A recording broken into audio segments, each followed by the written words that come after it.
My check 1 2 1 2. What's up with it? My bad.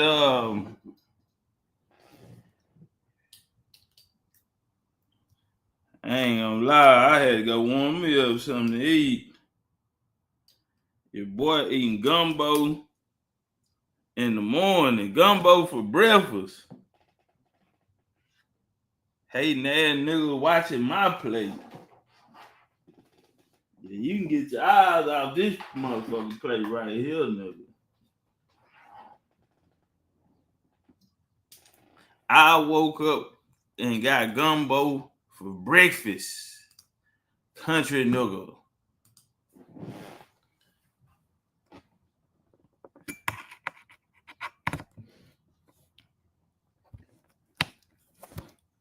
Hold on, let me try to get this microphone situated. That still didn't work. What's up, cat? Man, how y'all doing, man? Hopefully y'all doing good.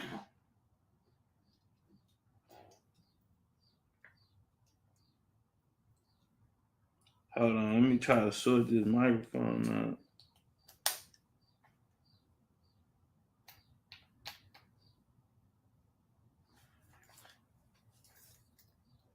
Nope, still nothing. All right, it's cool. We're gonna have to go without a microphone. Hopefully we get that fixed by tonight.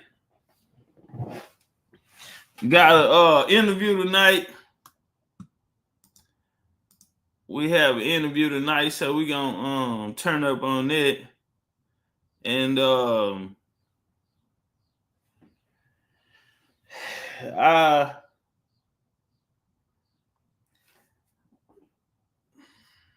I ain't gonna say procrastinated, but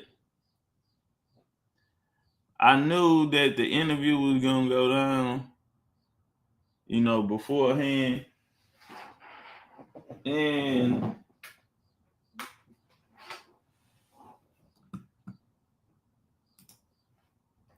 so I think it was mic check, mic check. Mic check, mic check. Hold on, y'all. Let me check on the I gotta share that. Hey, if y'all ain't shared the video, I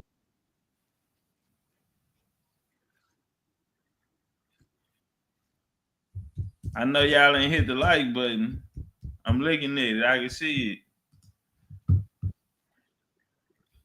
Yeah, what's up on them likes, fam?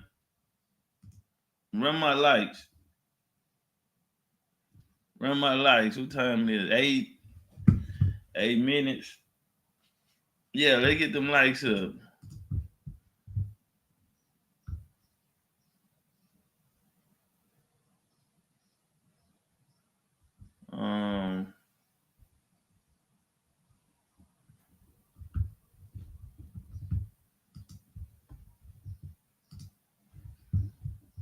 Y'all act like y'all still asleep.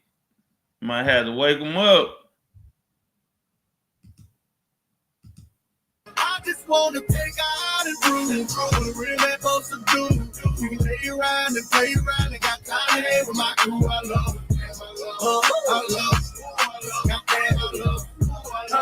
I love it. It's me so just answer. Because you like my accent. It's the way that I talk my shit. It's the way that I wear these glasses. Man, I'm on 8%. Okay. My PT bought me a cat. I heard he be hard on bitches. Shit, I made him fall in love with second. It's the fact that I'm hard on them. But no lie, you making me feel. You got no time, but he say I'm the one. He must got a thing for real, bitch. I know I can get a look right. I know, but I love that you know how to deal with it. I need you to bear with me, baby. I ain't really used to no real nigga. You owe me and I owe you too. I promise I'm not about to let up for nothing. I know I be nagging sometimes. Put dick in my mouth, make me shut up or something. I promise to keep it tight. Every time gon' feel like a bird. You keep me happy, you give me deep. Ask me who my son. Same word keep getting me what I'm looking for. I gotta tell everybody. I don't wanna keep it on the low. Goddamn, I love it. I love it. Goddamn, I love it. I love it. I just wanna take out and prove what we're really supposed to do. We can lay around and play around and got time to hang with my crew. I love it. I love it. Goddamn, I love it. I love you too, baby. Cooking, cleaning, sucking, fuck. Little bitch, I'm real wrong. I cannot relate to her. My nigga love her. Favorite song, come on, this up. T-shirt and panties on. No, he love big girl for sure. His favorite red one. He got motion, and I got it too. Sick, so connected. Put on with the pussy. Ain't have to make no spaghetti. Feeling love so bad. My friends say I'm forget. Pray don't play with my feelings. This shit gon' get to me. You give me what I'm looking for. I just gotta tell everybody. I don't wanna keep it on the low. Goddamn, I love. I love. Goddamn, I love. I love. I just wanna take it out and do it. Really fucking do it. We lay around and play around. Got time to my crew. I love it. I love. Goddamn, I love. I love. I love.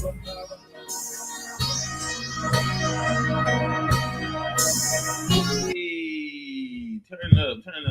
We ain't got all day, man. I'm gonna be fast like Flash, man, because I got a dash. You dig? I came in, just tap in. Why am I here? I don't know.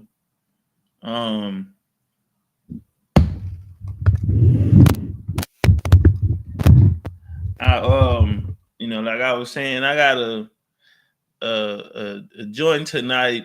So when was this? Monday, I got the topic, and I'm gonna keep it real. I didn't necessarily feel comfortable with the topic. It wasn't as, I guess it was direct, but again, I wasn't comfortable with it.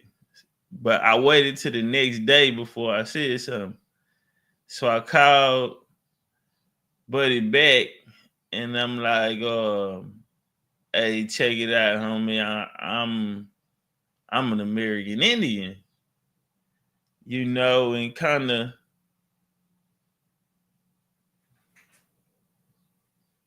I'm like, man, that topic is not really something I talk about, and it wasn't that. It just, I'm, some of these niggas, can tap into the acoustic records and all of this type of shit, right? Some of these niggas know how to make the kundalini go up their spine and shit, Yeah, man, shit. Some of these niggas know how to astro project out their body. I ain't gonna lie, fam. I don't know how to do that. Ain't nobody never did that. Yeah, the interview tonight. I ain't never motherfucking me astro, surf the astro planes out of my body. I'm not, I can't tell you who was the first niggas on earth. I don't know what happened on the first day of earth. I'm not finna sit here and play with you like I do. You have people out here who will actually sit there and have that conversation. I was listening to some niggas the other day talk about what happened when you die. I'm like, they had a room full of motherfuckers in there listening to this shit. These niggas act like they done died and came back, nigga, and wrote the book on it. I had to call it. It was on my spirit. It was sitting on my heart, and I'm giving it a shot. But goddamn, nigga, hold on. No disrespect. I love my brothers, but I said, hey, fam, I'm an Indian. This sounds like a Aboriginal topic. You might need to get your Aboriginal for this shit, nigga. Yeah, nigga, I don't know who Daniel out the Bible was fucking. I'm not finna sit here and act like You want to go back 100,000 years, nigga? I am not your guy. You know, I am a historian, nigga. Yeah, I'm a historian, nigga. I'm not finna sit here and make up some shit for you. So I'm glad the brother understood, and he gave me a new topic. Now I'm gonna keep it gangster. He wasn't too,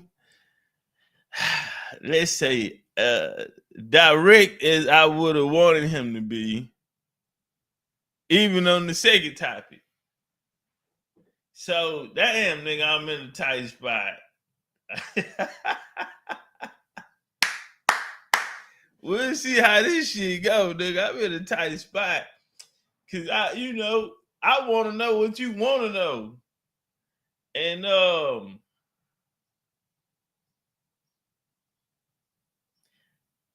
don't know what he want to know. I'm just gonna be real. I don't know. So that was Tuesday when he, switched to the hell.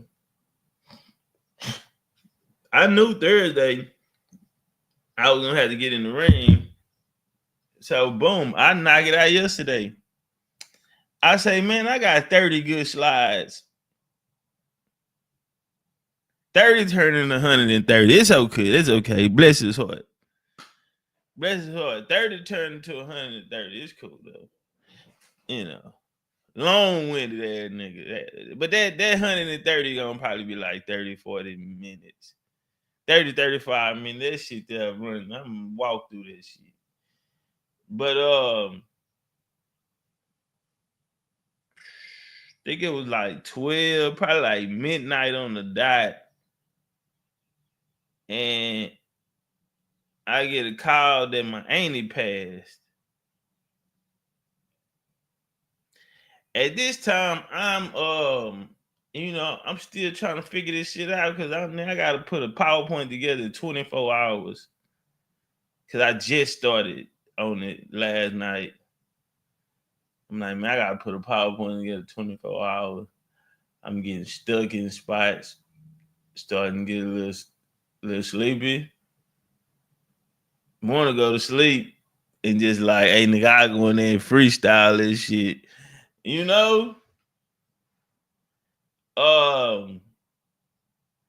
Got the call, and it passed. And man, that hurt it. That hurt it like a motherfucker, man. Man, that hurt. I woke up and that was the first thing. It was like, damn, cuz you was dreaming. And nah, no dreaming. This shit for real. Man, that's tough. That's a tough one right there. Set my ass back down.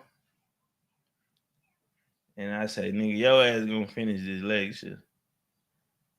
And I got it done. I got it done to the best of my ability to for what I was given, and just had to push through.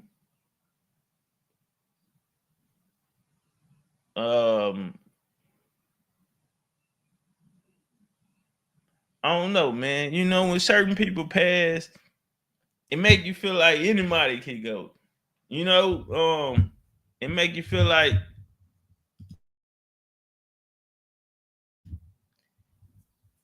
it lets you know how short life is, man, how unpredictable this shit is.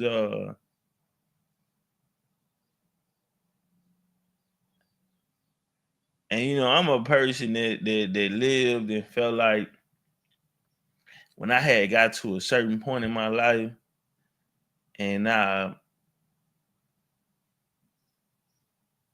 understood that I was wasting my life, I can remember a time I had to be about 22, 23, and I was at my old man house. I was at my dad's house, and I told that nigga, I said, shit, if I die right now, nigga, I lived a good life.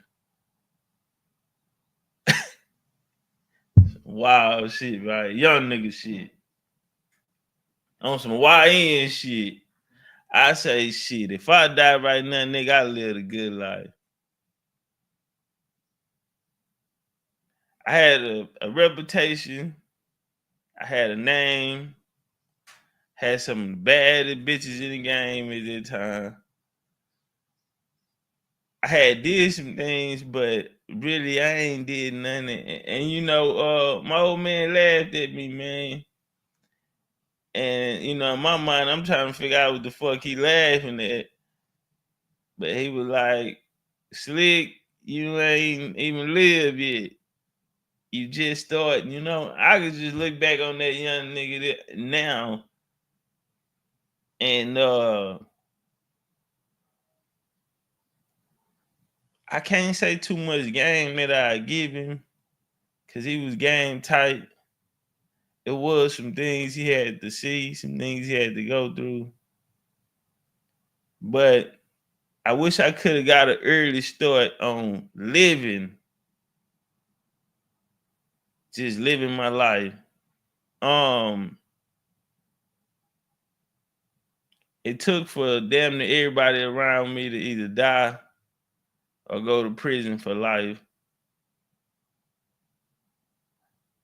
And, you know, for me to start living, but now I'm living in a reality that's not even real to me, because the reality that I knew don't even exist no more, because the most important pieces in it not even there. So it's like, how do you navigate through this shit? Through a world where motherfuckers really don't know you. You know, like you don't know me, like, you know what I'm saying? So it's like I don't have that bond. These motherfuckers I had the bonds with, you know, they know me, they know my behavior patterns. These who I can get around, I can laugh, I can be myself. And now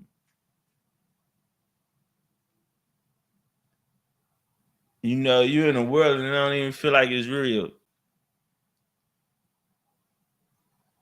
So man, yeah, that was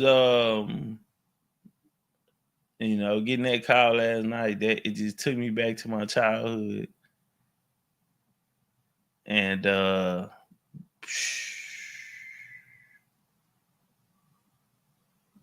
man. But I sat down though. I said, we finna knock the election out, you know. Still gotta take care of business, fam. You know, this shit ain't over with. You know, you get numb to that, especially how much I done seen, you know, you get numb, but you still have those certain ones that wake you up. You know, it's two ways you can feel about it. It can make you cold, you know, and, you know, I got some goals I set for myself, and I think that's really what made me sit back down and finish that shit, because I know what I gotta do. You know what I'm saying? I understand my position on the board, and I know it's certain things that I have to do even before I leave this game.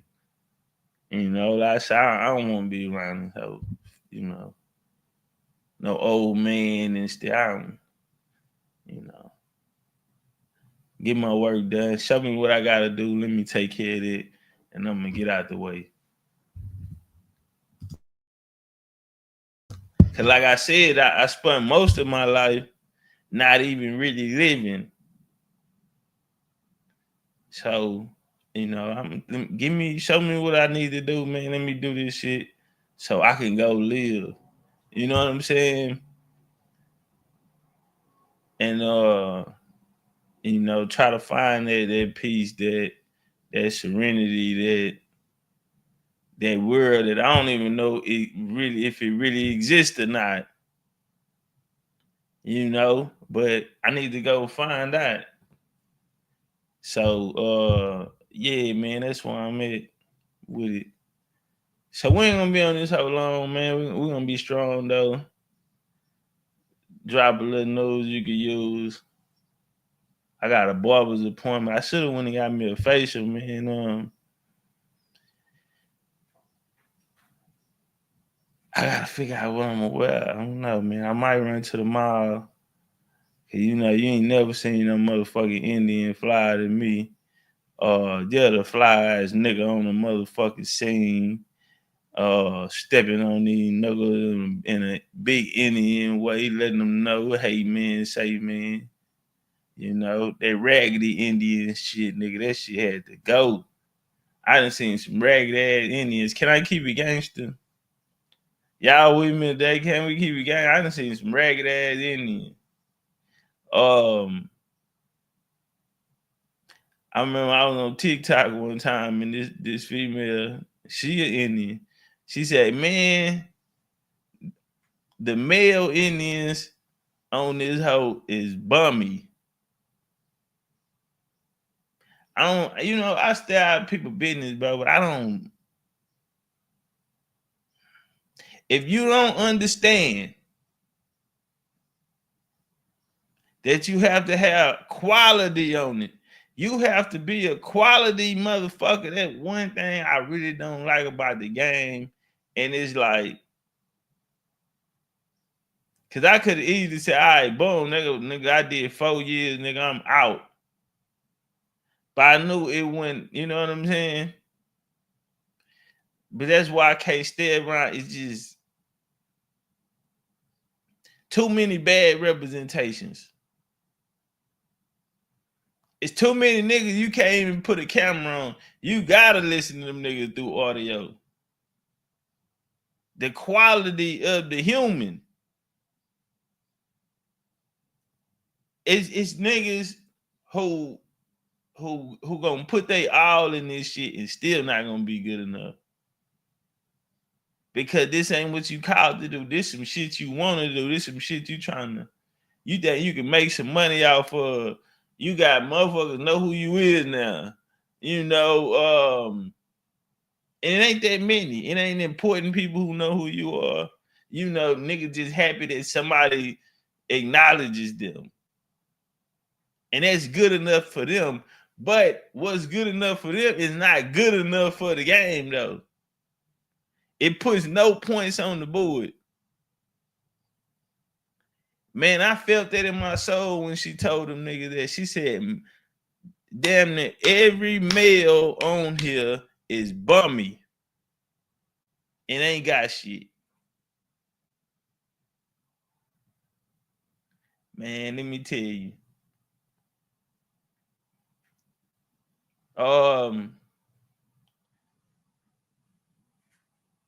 Bro, what they say, a picture is 1,000 words or some shit like that. Niggas better wake up. Homie, it ain't, like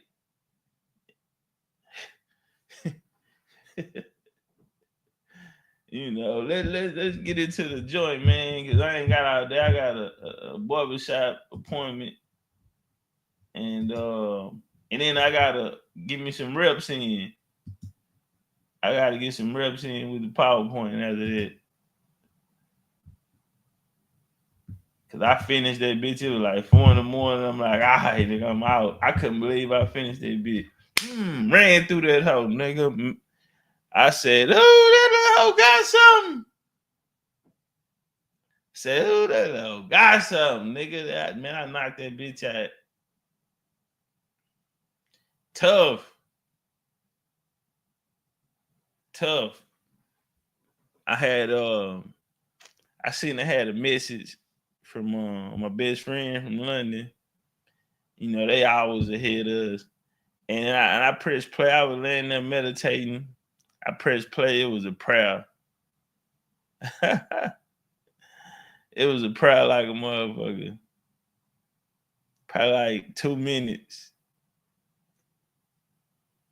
I don't remember nothing after that shit. I was waking up. All I remember was waking up. But it's Thursday, April the 3rd, 2025, nigga. All right, let's rock out. What we gonna go for? Shall I fuck with Umar for? Shall I fuck with Umar? We're gonna go hit Umar.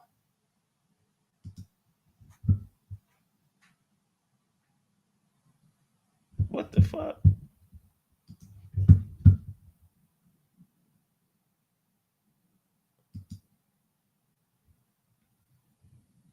Mic check. Mic check, mic check. This nigga here smoking. Come on, bro. I tripped. I know what I did. I put that bitch on the live that we doing right now.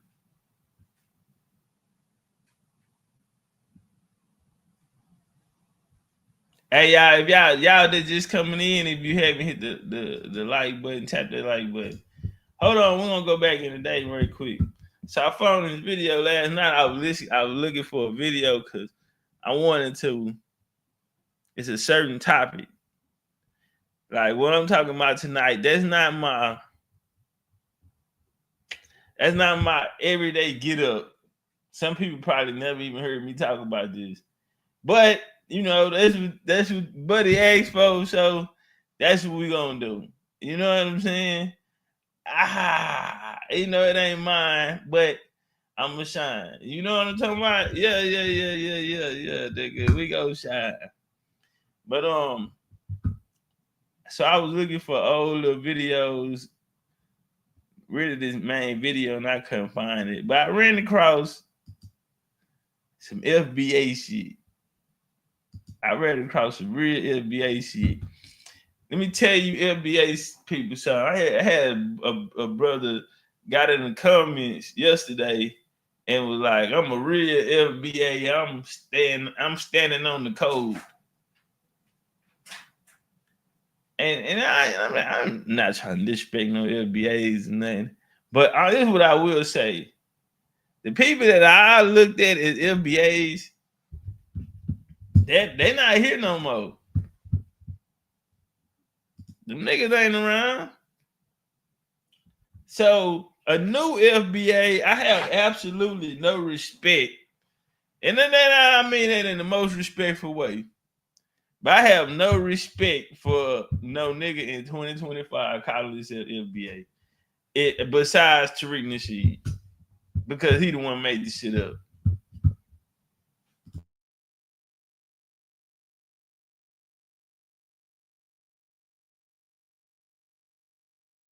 But we gonna go back in time. This one, these were the real. Meet them the first day she meet them niggas, they gonna be ready to kill for her.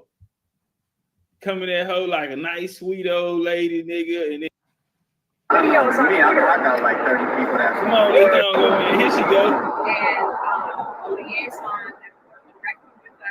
And nigga talking about that FBA. If you don't know who this is right here, nigga, you ain't no motherfucking FBA. You nigga walk around here on some follow the leader type of shit. Y'all on the follow the leader. If y'all don't know who this lady is, you ain't no FBA. She was an ADO. She was ADOS here first. And Tariq picked up. I said, "Oh, that's a good draft pick right there. That's a good draft pick."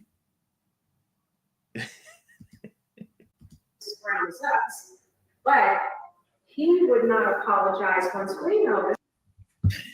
I'm sorry, man. Y'all know I love me some Umar, bro. You getting it out. So goes the rest of the global African community.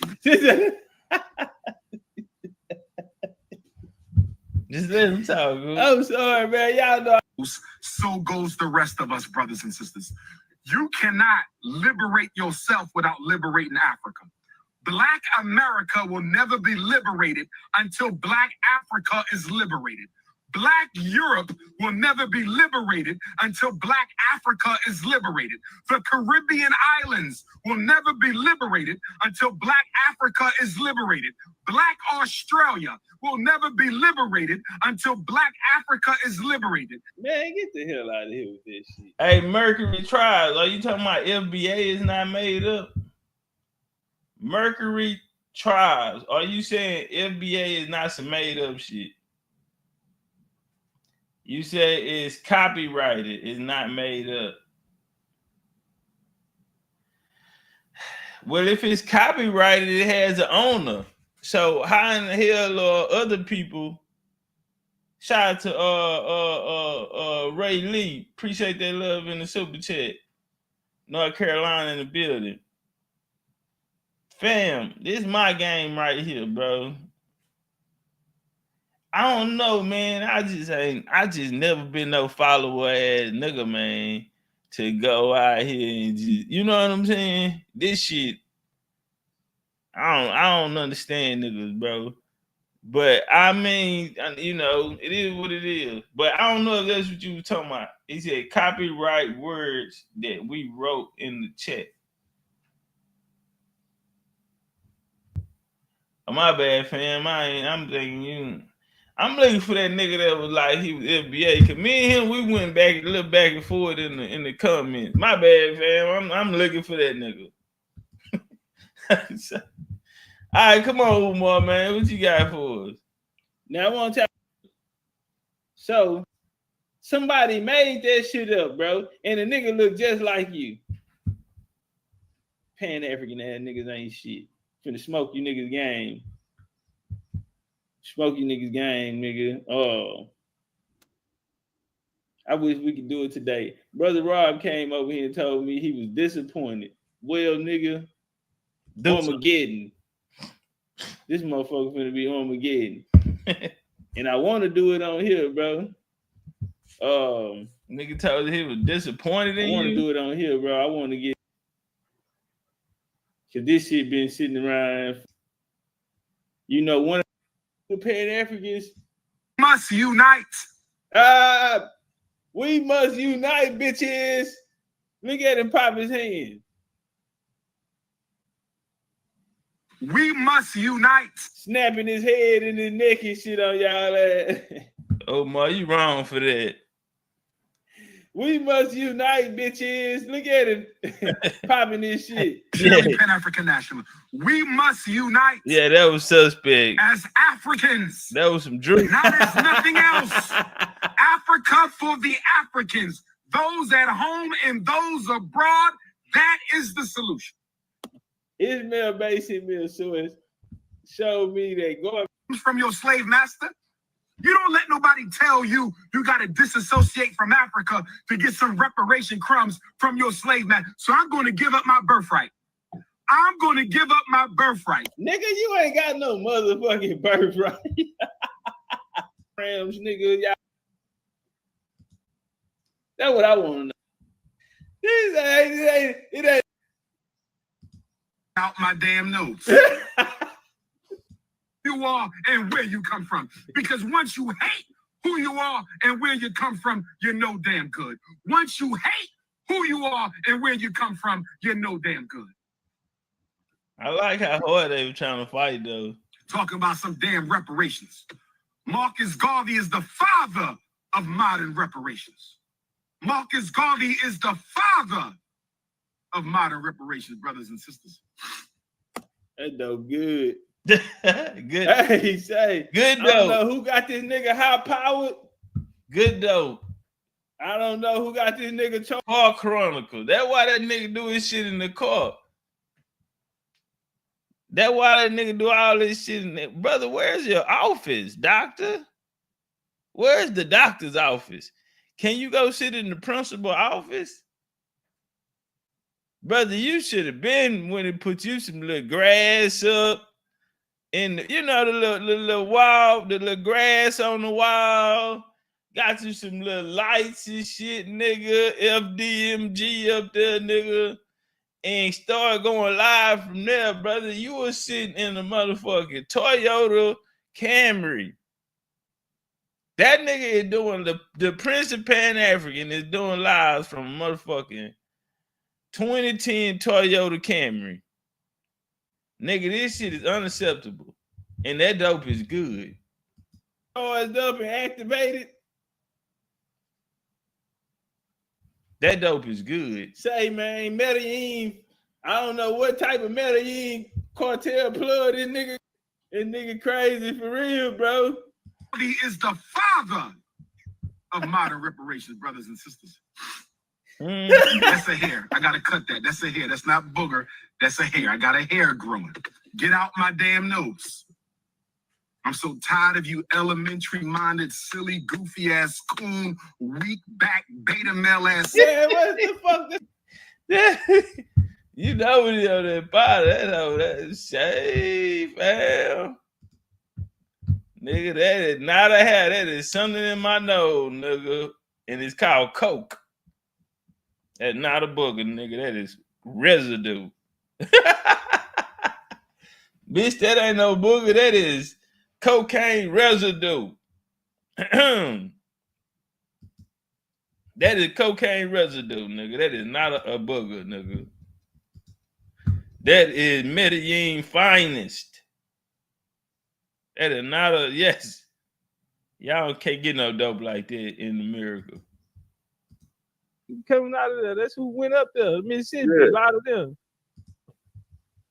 See, a lot of these niggas ain't even got no personality like you, Cass. We wouldn't even know what you know. You like to hop on panels. You like to run your mouth. If we were to say your fighting style, how would you define your fighting style? What would you say your style? What is your strong point? My strong points, I focus. So he focused a lot on comedic history, and he's Pan-African. But the other day he said he's not a comedic. He's into African history. That's what he teaches. Yeah, because he said the comedic shit. He said that's not his lane. The DNA shit ain't his lane. That nigga chunked his hands up the other day. He said he don't. That ain't my lane either. That ain't my lane either. Listen to me, bro. So what's up with this out of Africa? Everybody's from Africa. You don't get that without this DNA shit.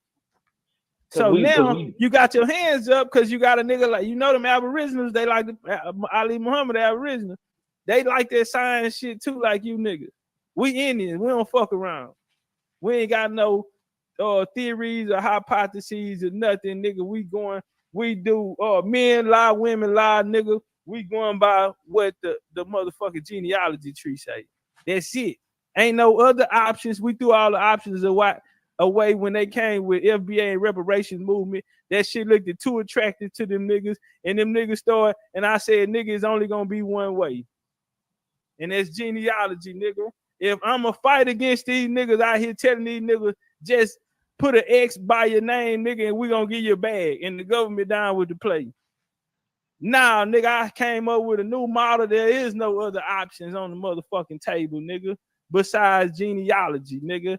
And I tell you what, I'm here to fight another motherfucking day, nigga, 2 years later. But look, and where they at? Stop. Well, at least y'all I wanted to ask you. I'm sorry. Go ahead, bro.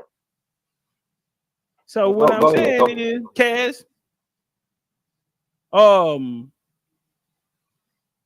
yeah, if Jabbar is running from that, then what else is he running from? If he ain't good in that area, where he good at? He not good in African area, bro. I touched him up on Pan-African history. Listen, bro, this not me just saying some shit to, y'all think, no, bro. If you really know what you're looking at, bro, then niggas know what happened. To the point, I'll show you something like this here. In the debate with me and Jabbar told me that, because I went first in that debate, remember? So when Jabbar opened up, he said, it's funny, he talks about Pan-Africans, but he didn't mention a Pan-African. And he started Pan-Africans with who? With W. Du Bois now, in associates with the Pan-African Conference. Now I got you niggas on there too. I'll make you lay it down right now.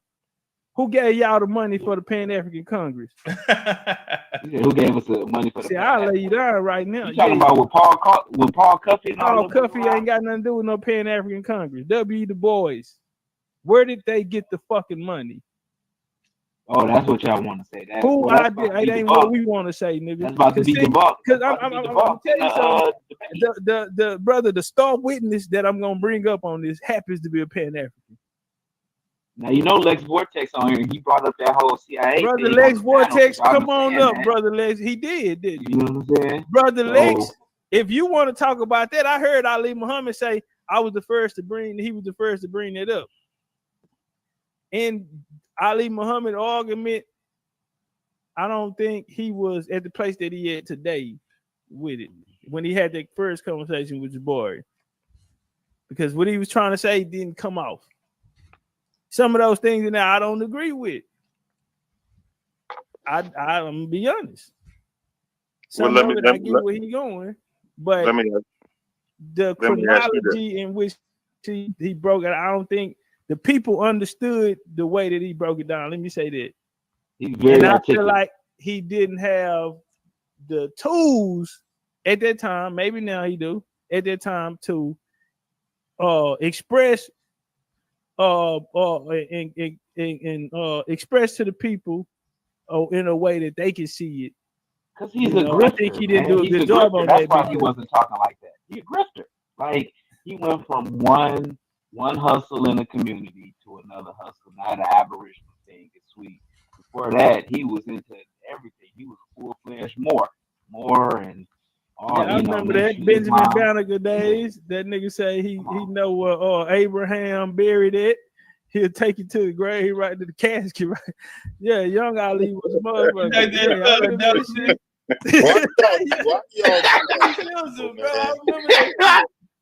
Yeah, no. Y'all gotta stop that, man. Like Ali's a brilliant brother. He is. That ain't taking nothing from him. Everybody has went through certain changes, but I don't want to hear that from no nigga who didn't went through all these changes. God. Yeah, nigga, don't know nigga that. And why y'all nigga be thinking y'all get a pass for that shit? Ex-Hebrew Israelite, ex-Moors ass nigga come to play master Indian teachers and shit. Man, how y'all think y'all nigga get away with that shit? And then y'all don't want to just be a regular. Y'all want to be the biggest motherfucker. Goddamn nigga dedicated his life to Noble Drew Ali, Master Farad Muhammad.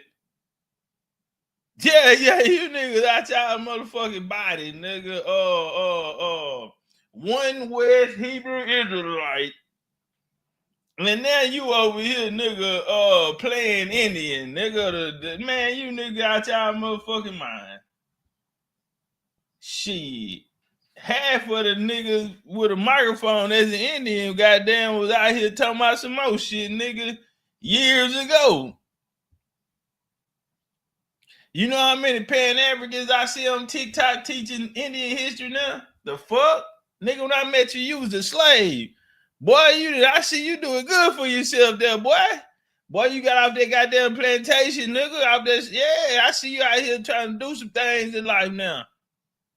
Yeah, I done opened the gate and freed a lot of these niggas out of the plantation. Emancipated these bitch ass niggas. Yeah, I emancipated these hoe ass niggas. I gave these hoes they motherfucking freedom papers. They go through all these changes, come to the nigga like me and tell me that that's regular.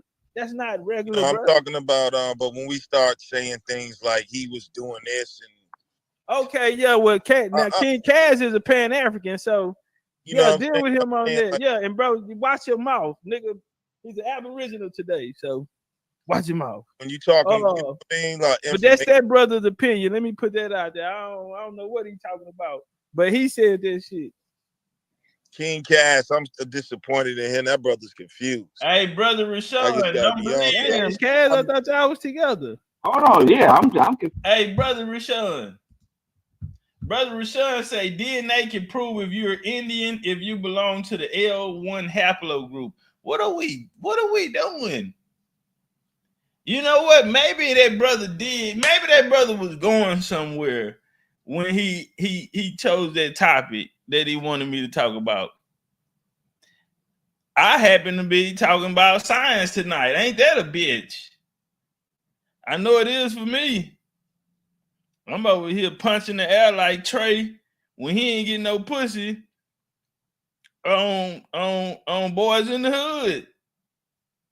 Yeah, now I'm over here punching the shit out the air, nigga. Oh, nigga, I gotta do a science project.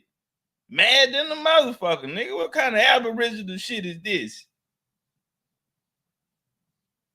I don't know. I think it just made me feel aboriginal. Nigga, I'm sitting there, nigga, I gotta do a science project tonight. Ain't this a bitch? But I'm goddamn me glad, nigga. L1 half loaf. Are y'all serious? Listen, fam. Until all you have to do is go get you a laboratory. Listen, fam. If U.S. aid can start a program where they can convince niggas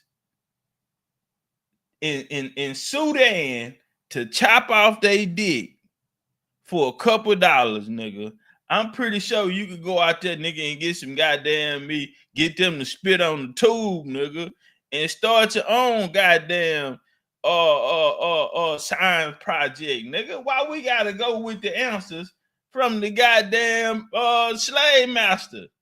I mean the colonizer, because slave master was y'all. Why we gotta go with the colonizer? Bro, that is my topic tonight. If people did not know what happened, I'm about to tell them. Why in the hell would niggas believe anything them folks got to say? That's how you niggas got AIDS. This the same niggas, and then you old enough to come out that crack era, nigga. You know about AIDS, nigga. Yeah, you nigga come out that crack AIDS, nigga, where they had AIDS and shit, nigga. Y'all didn't witness the government, nigga. Yeah, put the dope in there and bad fur. They said a nigga in Africa fucked a monkey. And so now all niggas want to talk about is monkeys. When you get talking about HL and these half-low groups, you ain't talking about nothing but a goddamn monkey. You on some monkey shit. What we got to do with that? You niggas ain't got no lab. You niggas ain't never been in a lab. Why would you believe it? I'm just saying, like why? I don't know, man. Somebody say, goddamn, nigga, you just need to start. You just don't trust no motherfucking body. Hey, man, maybe that's it. Maybe that's it. If it ain't mine, what the fuck I'ma listen to a nigga who did put who done fucked over the food, fucked over the milk, nigga fucked over the water nigga drank, chemtrails in the air, and we out here talking about half-low groups and all that. Are you serious? That should be a rich nigga conversation. We are excluding niggas. If you ain't got a certain amount of money in your bank account, I don't want to hear a nigga talk about a motherfucking thing about a half-low group or none of that other type of shit. If you ain't got enough money to go buy your own motherfucking science project, nigga, yeah, I don't want to hear. I ain't talking to you, brother, but I'm just putting it out there in the atmosphere like niggas need to stop it.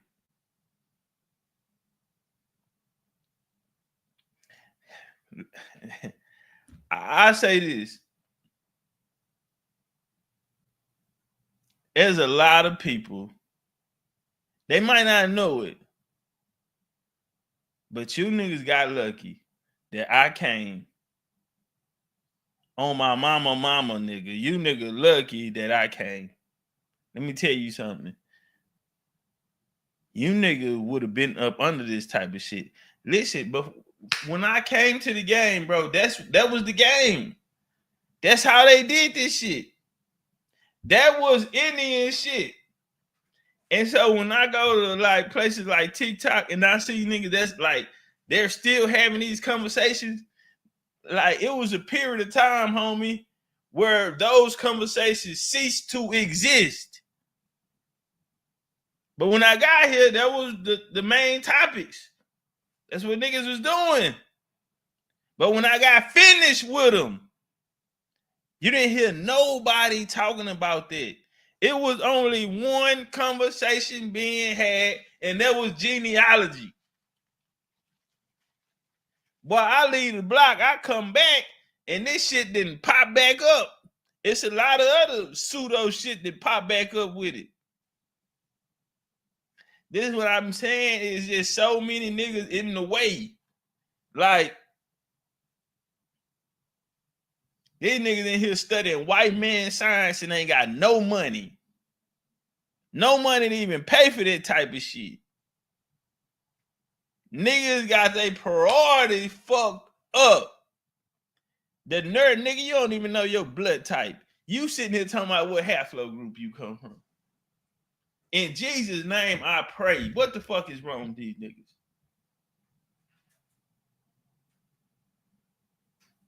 What is wrong with them, Lord? These niggas don't even know their blood type. They don't even know the bitch they fucking blood type. And these niggas out here talking about a Half-Flow group. In Jesus' name, I pray. I fought too motherfucking hard to get that shit off the block. And I got it off the block. What the fuck is it doing back? We need to bring crack back. If Whitney say crack is whack, Umar, we need to bring crack back. Umar, are you with me? Confused too. I'm confused. That nigga took off on your ass. That nigga I'm just basically saying a lot of the dudes is grifters. You know what I'm saying? They go from one King thing. Cass, he was talking African spirituality.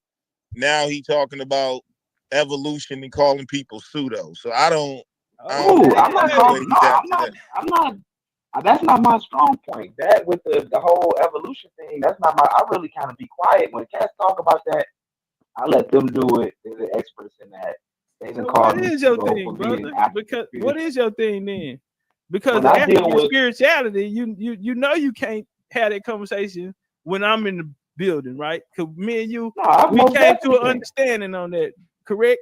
Yeah. Are you okay? So yeah, just to let the people know, me and Cass came to an understanding on this African spirituality. He can't talk African spirituality. He can't talk Yoruba. He can't talk about no Orishas. He can't talk about Santeria around me because I fixed him up. I fixed him up nice. I think he had to go have some surgery on this shit. I fucked him up pretty bad. Nigga, bitch, shut up. Say that shit around me no more, nigga. Cause I made him admit. Coming here with no brand new ass shit, nigga. And he's not gonna speak. That's why I debunk y'all at in my presence. Check. So ain't that right, brother? And we won't have no problem. I got a question. I got a question for Lex. Now, Charlie, what's up with it, sis? What's up, bro? Yeah, I wanted to ask you, what's your opinion of a higher power? What do you think? Because I know we all came under the certain faiths and this and that, whoop bop the bam. But so do you have what do you call the higher power? What do you call the higher power? Yeah, I think that we are all extensions of what people are going to call God or whatever name they want to use to that. Ultimately, that's what your true identity Marcus, go over in the building. You're made up of cells. You're made up of cells that are made up of chemicals. Smart Those nigga. chemicals are made up of atoms. Those atoms are made up of subatomic particles. Those subatomic particles are made of waves and frequency. Hey, Lex, quick question for you. I don't mean to break your wisdom. No, stop. Hold on, Topcatz. Hold on, bro. Hey, Topcatz don't like this shit, bro. He don't like, nigga, how the fuck do a nigga like you? the quality of human you are, how it's impossible for you to know some shit like that. This the shit I just can't fuck with no fakes. I'm not no fake ass nigga, bro. We not doing, hey, brother, buddy, you going too far, motherfucking far now, nigga. Hey, nigga, hey, shut the fuck up. You going too goddamn far now. You niggas got some big old ass imaginations. See, this is what I was saying when I got that topic. It weighed on my heart, and I said, nah, I can't. Remember earlier, I said, boy, you got some niggas that come out here and tell you what happened on the first day of existence. Yeah, why didn't they come through here and break down the whole 24 hours of the first day in history with no problem? This that type of shit that I'm talking about. And then just look at him. Look at the quality of human he is. Is it possible for a nigga like you to know some shit like that? Is it possible for you niggas to know anything about half-flow groups or any of this type? Shut the fuck up. Them niggas will smoke crack. You niggas will come out here and get the AIDS and shit like that. You niggas out of control, man. Ultimately, what you are. So when we argue over brother, I don't mean to break your wisdom. I apologize for breaking your wisdom. That's a low-level conversation. Brother Lex. Oh, I apologize for breaking your wisdom, brother. I want to ask, how long would it take one? I'm just curious to know, how long would it take one to learn all of that? You just said a lot. I mean, like, I'm blown away. I didn't even know you was this intelligent, brother. Oh, you be playing crazy. So I just wonder how long would it take one to learn all of that? It all depends on the person's capacity. How about you? How long would it take? How long did it take you? How capacity you have? No, all jokes aside, I'm really curious to know that because that was kind of deep. I've known that for a long time. So how long will it take to learn it, though, brother? That's what I'm saying. I can't. Like, how you know all that and you can't even ask you a simple damn question? Answer the simple question. So how long do it take, brother? That's on each individual. He won't get out. Come on. How long did it take you, brother, as an individual? That's my personal journey, man. Correct. I don't know how long it's going to take you. No, no, I'm saying just off your, because we can only give our testimony, brother. And so your testimony supposed to.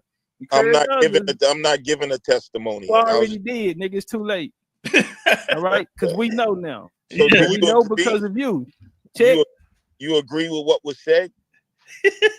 I never said that. What all right, I if think you don't was agree, impressive then to me. don't Hold even on, matter. brother. I want to tell you what I did like about it. What was impressive is that you had the mental capacity to remember all of these things and to eloquently express yourself. And you were confident. Yeah, you had all the tools that you need to make trick a nigga into thinking you know what you're talking about, right? And so I sat back, I said, damn, I wonder how long would it take a nigga to put on the show to come out here and act like he know what he talking about. No, you want to play the dozens, man. You got to deal with this. No, I ain't no playing no dozens, brother. Okay, so all right. Well, okay, let me sum it up to this. Brother, right? ask me. Right. No problem. Look, hold on. Let me say this here. I gave him an answer. Yes, sir, you did, brother, and we appreciate that. And so hold on. I'm gonna get out your way with this one, right? Brother Lex, how far do you go in your genealogy? Y'all know who I am. Y'all know I be cheating. Man, you really follow me all the way out here to these backwoods, bro, late at 2-3 in the morning. He just walking with me, y'all. Now and listen. Nigga, turn around. Let me answer you. And we standing by the pond. Let me answer you, bro. Don't nobody know me back here. Let me answer you. Show you how what you hearing from what I just said. That's how low level that question is, because I just took you all the way back to the primordial genealogy. Yeah, but brother, we're talking about you. So when if you know the primordial genealogy of mankind, then I definitely know you know this answer to your damn self. So how no, but that is ultimately the ultimate. That's the ultimate knowledge of self. Brother, no one's gonna hear you back here. And that's what you we don't in want. these woods, and you walk your crazy ass back here thinking you was really smart. Trying to You pull really me. I thought you was smart. That nigga Well, you know it. Trying to pull me into the on the tour. particular individual. I brought you up a couple of levels. You try to bring us back down to brother, the tour, bro. That means absolutely nothing. But this is where they dance. This is where I get you at. You're That's right. why I don't talk that. I don't talk that evolution talk with them. Cass, look, I don't talk that evolution talk. You just couldn't go there and understand that science. Lex, 1 second, Lex. 1 second, please. Brother Cass, be honest. Did you know what I was about to do to this brother? Did you know I was about to this is what you do. You do that grifting talk, brother. Brother, I know did you know? What did you know? Yes or no? In the 48 laws of power, they call it outshining the master. So that's what you were trying to do. Did you know, brother? So when you reading that book, did you see it coming? You said I see it. I see what you were trying to do. You know what I'm saying? I knew what you was going to do. So like this, we knew what you were doing. So what about you? How far you go back? Yeah, nigga. So yeah, you knew what I was doing. So what about you, bitch? So how far do you go back in your genealogy? See, listen, we not finna play no smart shit. If you don't know nothing about yourself, you are not smart. I don't give a damn if you memorize the whole lexicon, nigga. I don't care if you memorize every scientific word book. It wouldn't matter. The most smart you think you are, I just got one question. How far have you went back in your genealogy? And niggas get to stuttering. You can eloquently come tell me some shit, nigga. Like you just said. But when I asked this one question, what a half-flow group family is. The brother that this is what I'm saying, man. This is what I want to show you. This is what I'm saying. See, this young nigga ain't on the block no more. He ain't. Back then, I'm beating the shit out of everybody like this. I'm going to choke you. I'm going to slap you. I'm just going to fuck over you. Just for, yeah. So when I come in the room, niggas going to get quiet. You see how I asked the other nigga, you know what I was finna do to him, huh? Yeah, I know. So, nigga, what about you? Cause bitch, what you thought you gonna get away to? Ain't no witnesses. I'm finna get both of you hoes. Cause when I'm done, you hoes gonna feel so dumb that you ain't gonna come try to trick these people out here to thinking you smart. How far do you go back? Look, I like to deal with y'all in the last. You read the 48 I don't like to go back, nigga. I don't like to go back. You read the 48 laws of power. Did you read the book of Cass? Tell us what the book of Cass say. The book of Cass is telling me I don't need to go back 20, 30,000 years with y'all. I'm gonna deal with y'all in the 400 to 500, the last $400 to $500. I mean 400 to 500 years. This is what we're gonna do. We ain't gonna let y'all back out of. What'd you say? If you want to go back 400 now, Cass, 400 years ago, you would be in Africa, correct? That. Well, it depends over here or not. Come on, bro. Nigga, which one is it? Because we were either coming from Africa, coming over here. Damn. So what are the other options? If it's either, that's plural. What are the other options, brother? Yeah, those are the options because they were transporting people over here. Over 400 years ago. Because you say you're gonna deal with me in the 400 year span. That's why when you talk to them 400 years ago, brother, you would be in Africa, correct? What about you, Lex? 400 years ago, you would be in Africa, correct? Would I be in Africa? Right. No, not in the physical. I couldn't tell your bloodline, your ancestors would have been in Africa 400 years ago. My ancestors would have been in a lot of different places. Would Africa be one? Africa could be one. America could be one. But Lex, are you African or American? What is all this question mark shit? Wow. You were so confident when you were telling us about the genealogy of the world of man. You were so confident. You don't want to have a real convo about brother, that. I'm on mute. My conversation is this. And just like I tell people all the time, I believe we are the same people on both sides of the ocean. Now, whether you identify as an African or Aboriginal, that's fine. But when it comes to dealing with the real intelligent people on the earth, it's a low-level conversation, because I just told you in the chat, they have the European Union, they have NATO, they got the World Health Organization, they got all these. That shit is new. No, hold on, but this is what's going on today. And in order for you to compete, that's why y'all are not qualified to be leaders of our people. You don't have a chance. You going against Pan-Africanism when your real enemy is practicing Hold on, brother. You don't want to hear. I know it hurts. But the enemy is practicing Pan-Europeanism. Right. And that's why they are in a social political power they're in. So why y'all want to, okay, all right, you're an Indian, fine.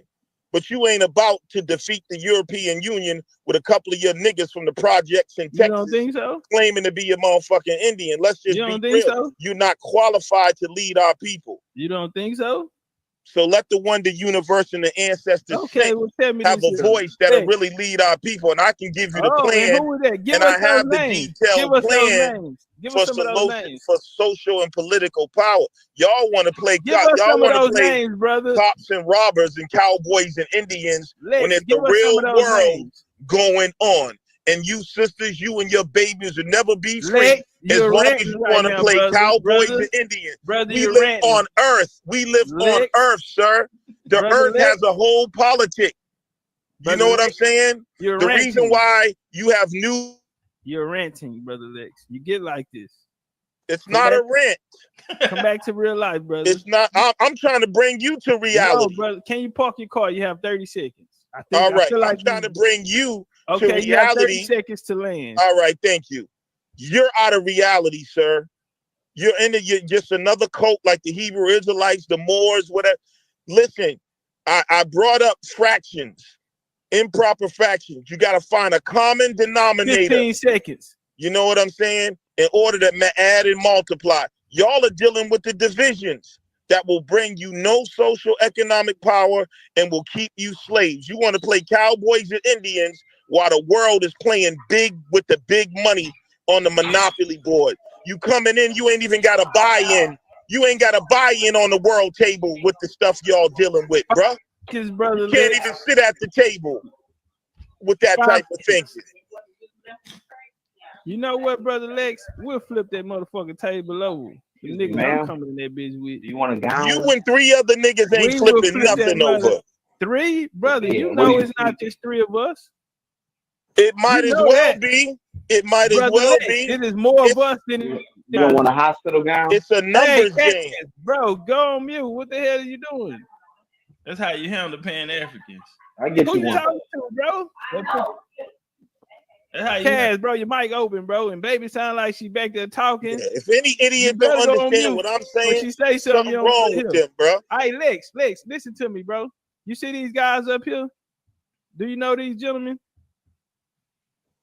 No, I mean, I can barely just look like a bunch of white folks to me. I can't really tell. No, these don't look like no damn white folks, Lex. You lying to these niggas. I can't even. Oh, okay. I can't barely see it. What about the first Pan-African? Oh, yeah, this it. Nigga. So hold on, Lex. I'm trying to figure something out, right? I'm trying to see how y'all go from this leadership, because you talking about competing with the world and the big white boys and the bankers. Well, this was y'all leadership. Check. And now, how do we come down to who y'all got now? Who you said is capable of leading this movement today, brother? I'm the one with the plan. I got the plan for the. So we're gonna put you up here with these guys. Nah, that they had their wipe time. The flow with you, Lex. This is 2023. You know why they wipe you? They don't exist to wipe the floor with me, bro. You know why they will wipe the floor with what I'm saying? They dead, bro. This is not about what you think you know. Check. Your power does not come from what you think you know, brother. This is what I'm trying to get to y'all. Because y'all Pan-Africans are the one told us to read all these books. Have men like you out here in 5-6 different denominations throughout their career. Hold on, brother. Now let me show you something. Because these people They have the bloodline. See, they ain't standing up there because what they think they know. They standing up there because of who they come from. Check. No. Niggas, okay. Yo, right, So you want to go deep in it? You want me to break these niggas down one by one? You want me to open these niggas up one by one? I want to be able to respond to you. Lex, let me ask you a question. Okay. So what's the plan, bro? I'm about to lay it out. It's just like a Reggie Black City plan. No, Reggie's Black City plan was horrible. That was horrible. But it is a real plan for social, political, and economic unity with all of the groups. And I'm going to show y'all where you go wrong and what we have to do. And basically, it's about the first law of divinity is organization. For instance, I'll tell you one thing. What makes y'all right now inferior to the enemy? When I look at the Aboriginal movement, it's not even a bad idea. And I'm just saying, whether it's true or not, let's just say you're Indian. Hey, brother Lex, respectfully, that's two different. Hold on, I'm getting to what I'm saying to you. Okay. So y'all don't even have y'all. Put a stamp on this. The Aboriginal American Indian movement. You don't let the information come out, bro. But you know those are two different communities. All right, whatever. You can say that. Respectfully, bro. Those are two different. No, they're not. They're the same, but they're not the same, brother Lex. Well, let's just say, all right. Hold on. I would love to deal with that understanding, bro. I would love to help you with this understanding, bro. You don't want the people to get the real powerful shit. No. We'll get there. We'll give you the floor. We have no problem with that. I want to get your understanding on this, brother. Why wouldn't you think that they are separate? Maybe because you're not in it. Would that, I will. I'll tell you why. Because it's a semantical game. Some people say American Indians. Some people say Aboriginal. Why do they? Why is that? It don't matter to me. All y'all are but it matters. Me, hold on, brother. It's a real situation that's happening now. And if you're a player on the board and you have something to say about what's going on, and you don't have even a full understanding on how the inner workings of this shit here is going, bro, then what qualifies you to speak on it? Because if I just told you that the American Indian and the Aboriginal are two different communities, brother. I accept that. Let me ask you a question. How many American Indians are there? Whew, there's so many you can't even count them. No, I want to give me a number. I can't count them. Give me too many. But this is what I'm talking. Let me tell you what I would do. First of all, you need to take a census. Man, get the fuck out of here. Hold on, listen to what I'm telling to you, bro. So where y'all Pan African census is? Bro, that's an honest question. We would need to do the same thing. But this is what I'm trying to show you. This is why the ancestors in the universe have made me the leader of Black people in America.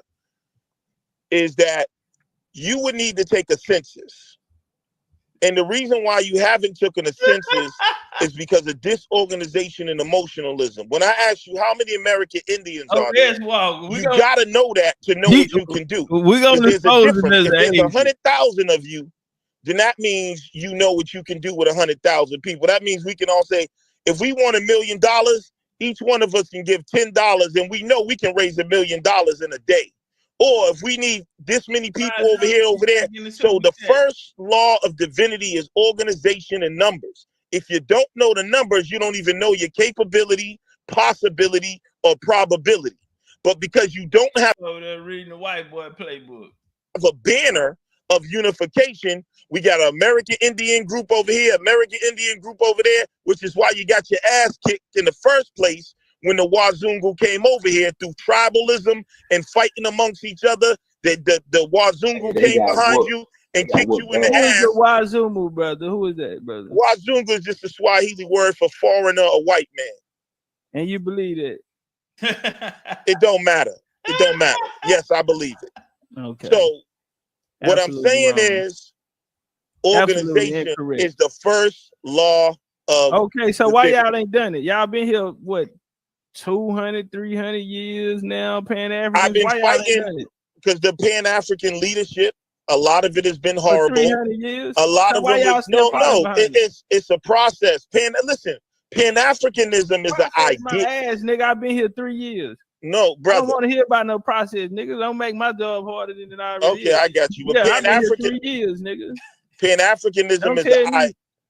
Forget I'm the my bad. name. Hold up, Topcatz. Listen. Go ahead. Forget the name Pan-African. Let's call it fucking bluebirds and cherry pies. It don't matter. The point is that on the earth, there's a social and political and economic struggle. Now, the same people who are doing it that took your land over here, misclassified you, and whatever y'all want to say, that, bro. I don't know nothing about this. Whatever that. So you didn't go through paper genocide. I don't know what you're talking about. You wasn't reclassified from Indians to Negroes. I don't know what you're talking about. Anyways, for those that do know, you know what I'm talking about. These are the same people that's doing this to indigenous people all across the planet. Okay? So it only makes sense. That we join all the black people, get together, right? Brother, listen, yes. But what I'm saying is the downfall of our people in this modern time has been tribalism. Yeah, he used to over be here Aboriginal. and in Africa and across the world. Over here, we run it. We got Bloods, Clips, Vice Lords, Aboriginals, Moors, Hebrews. Which one are you? And then all of that. No, which one are you? I'm the banner that all y'all are under. That's my point. It's no such banner. Under the banner that, like I said, you don't have to call it Pan. Hold up, brother. You ain't got to call it Pan-Africanism. Let's call the flag bluebirds and cherry pies. Everybody, whether know what they call themselves, we not here to make shit up, bro. Can be under the bluebird and cherry pie, and that's what you. No, wait a minute. Hold on. You were in the way of that. You were in the way of that because you're not evolved enough to understand what's going on the planet, my brother. I think I am here. I am your king. I am your king. I'm gonna get too big for you niggas to come get me out the way. So you better start trying to get me out the way now, because I think I'm gonna get too big for you niggas to pick up. That's what's going to end up happening. I'm gonna get too big for you niggas to pick up, and it's this nigga sound like Black Jesus Minister. Yeah, that nigga been over there. He stole his whole style. Black Jesus say he tell you that he stole his whole style. Defy what I'm saying. Don't no ad hominems. Defy what I'm saying. No, that's just being honest, bro. Defy anything I just said, though. Give me some logical. Okay, I got you, brother. Yes, sir, no problem. All right. First, I will start off with you have been conditioned by society to believe in a white and black world. Oh, okay? No. Your whole basis of what you just spoke you're not dealing with anything I said, man. Off of a black and white mindset. Something that someone was giving to you. Hold on, bro. You missed me. First off, niggas already know. If you're not coming to talk to me about genealogy and standing on where you come from and who you are, then you ought to not even have the conversation. You feel me? Because you're not dealing with anything I said, Topcatz. Bro. But let me hold on, bro. It's my turn. Respectfully. This is my game, bro. I'm gonna tell you why that model will fail with me. Because that's the model that has already been in place. So this what grew to became known as a Pan-African movement, which came through the Quakers and the Black Church movement. What grew out of this is today what we have is this quote unquote black paradigm, this Afrocentrism paradigm. That's what grew out of it. What was the result?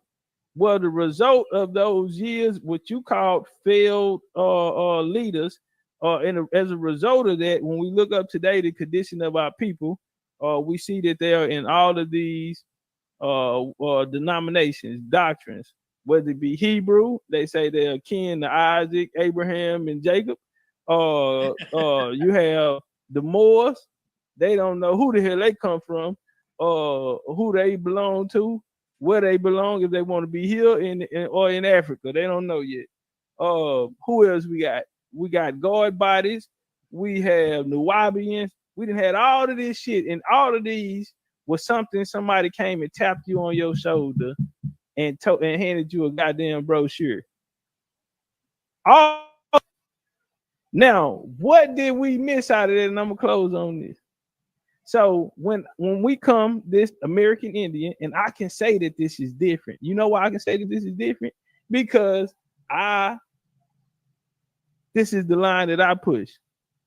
I made up my mind and said that it's gonna be one way. And that was because, like I said earlier, them niggas, I ain't gonna lie, Asian black niggas had them niggas was selling that shit. And the powers that be, political powers, were behind it. So much so that the black niggas got and voted Joe Biden in office. I sat there and watched them. I listened to these niggas, encourage niggas to go vote for these people. We watched our quote unquote black leaders. All these niggas coming out that same line we just spoke about at the black church. We see who they riding with in this political world while you playing black and white games. Hold on, I'm about to close on this. So what I had to make up my mind and do when I looked in and I said, man, how do you fight a style like this? I said, man, it's no other way. I looked at everybody on the board, bro. I said the only thing you can do is hit the reset button. I'm gonna be honest, bro. We gotta start over. Not one, but everybody has to start over. So what we're gonna do is everybody go back to where you started at. And then once everybody get there, then we can go in accordance to who's who and who's gonna team up with who, because then it'll be beneficial, it'll be organic, and it'll be natural. You have enemies, bro. I had a cousin, that nigga Indian too. That's why I told them niggas earlier. If we was born in now and you are a Hebrew, you know what I'm expecting Muslim, you to start doing? Commission / Drop it like it's hot. You might as well be a rapper, bro. You ain't got no plan. This Indian shit is just a division, just like the Fuck Pan-Africanism. Hold on. This is what I can tell you what I can do. If we had a plan, Pan-Africanism. If we had a plan, brother, we damn sure wouldn't be going panel to panel on YouTube, presenting it to the goddamn internet. So I think it'd be better for you to play like you ain't got a plan, to keep niggas out here, revolutionary niggas out here. Because see, the reason why ain't shit work is because the method in which y'all brought it to the people. Y'all wanted to make sure that y'all control it. And niggas follow behind one nigga, and y'all, the niggas that's hanging with him, conspire and get him killed. Yeah, we done seen y'all play. All you niggas are Freemasons. Are you a Freemason, Lex? Hey, yo. Are you a Freemason? Yo, before you know how many Aboriginal Freemasons I know? Hold on. Before he starts the track, was Indians tracking Indians? Lex, are you a Mason? You want to deflect, man, into all that. No, I'm not a Mason. Take that as okay, you're not a Mason. All right. Well, then I'm a former. Hold up, bro. I'm a former Mason. Hey, he frustrated. Damn, man. Y'all ain't see I touched him. Oh, you a Mason? I asked him 3 times, and then I fainted on him. I say, well, I'm gonna take that as a yes, and it made him answer my question. And then I just throw the loop in right hand. Stupid man, I was cold with this shit, nigga. Walk a nigga down. You ain't sit there that long, man, and not get frustrated. He gonna do the Advil. That nigga gonna be dehydrated, everything by the time you get out. Yeah, that nigga be fucked up in the head. He gonna conversation, he gonna take it with him through his day. Bro, nigga couldn't fuck with me. I'm a beat you down mentally. So he finna break. I called that nigga a fake ass Malcolm X. I think that's what did it. Said, nigga, who you think? You baby Malcolm? A revolutionary nigga ain't never won. You can't name me now revolutionary nigga that won. Give me one. Yes, I will. Got it. This nigga here. This What's nigga's your a piece point? of work. What's your point? Brother, relax. Pop. Relax right quick. Was Indians tracking Indians? Bro, give me a break. Let me process this shit, bro. I'm moving you in the back or something, bro. Chill. Let me process this shit. Cause I was hoping you would say no. I need a second. Kind of hit me hard. Oh, so again, y'all, we have a Masonic revolutionary leader. Check. Bro, you know how many Aboriginals with a global plan. Name them. I know a few of them be on the panel. This nigga here, he's so goddamn infatuated with the Aboriginals. I think he want to be an Aboriginal. Lex used to be one. So Lex just told me he's an ex-Mason with this black against white, weak ass revolutionary message. All black people get together. Nigga, please.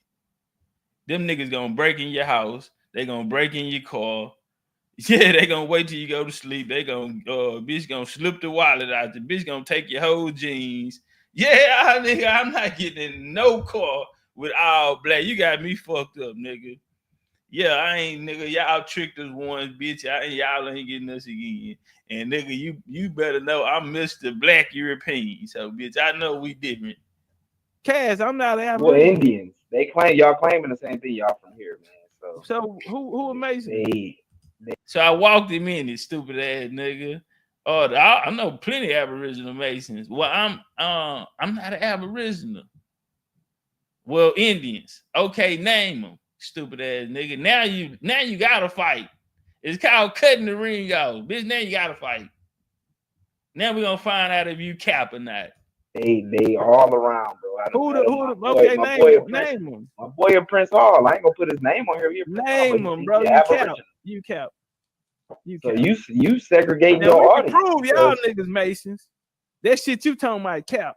We just had this nigga come out his own mouth and tell us he was out there in the gun. Did they put a powder on your ass? I got tapped to be a Mason. Kaz, are you a Mason? I got tapped to be a Mason, but I'm fighting. You better get your ass out the ring, nigga. This ain't no one-on-one, and then two of you niggas in here, 2, 3, 4, 5. Y'all done seen me getting that bitch, nigga, with 5, 6 niggas. Run them through the blender. Come, nigga, who first? I don't know why this other nigga ain't ran when I grabbed the other nigga.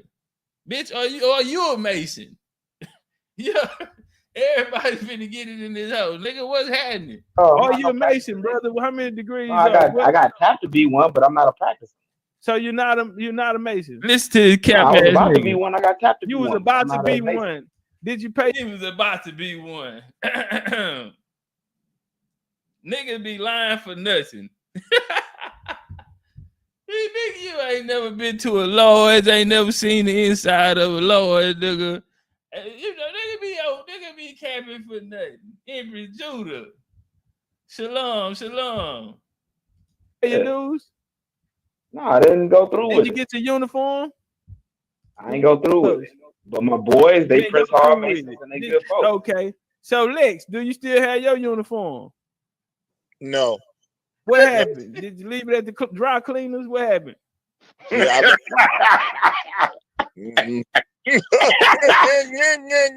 I left it at the dry cleaners.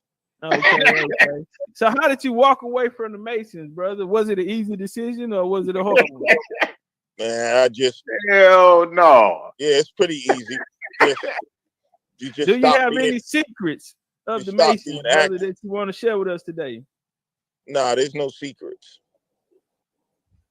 There's no secrets? What the fuck? Wait a minute. Hold on. Wait. How many degrees were you? Wait. I ain't never heard. Wait. Time. Will you stop with that? Wait a minute. Bunking ass. Listen. So you was a Mason, bro? Yeah. Yeah. Master Mason, 3rd degree, Blue Lodge. How long you a Mason, bro? That's not important. That nigga cap. Okay, well, why you ask me then? Where your pictures at? Why you ask me? I mean, if I wasn't, it won't even matter. Let us see you with the brothers. No. What was your temple, nigga? What temple you did? Where you practice it? Well, that's not important either. Where you worship that, nigga? What was your temple? What lodge you was in, bro? Or you count?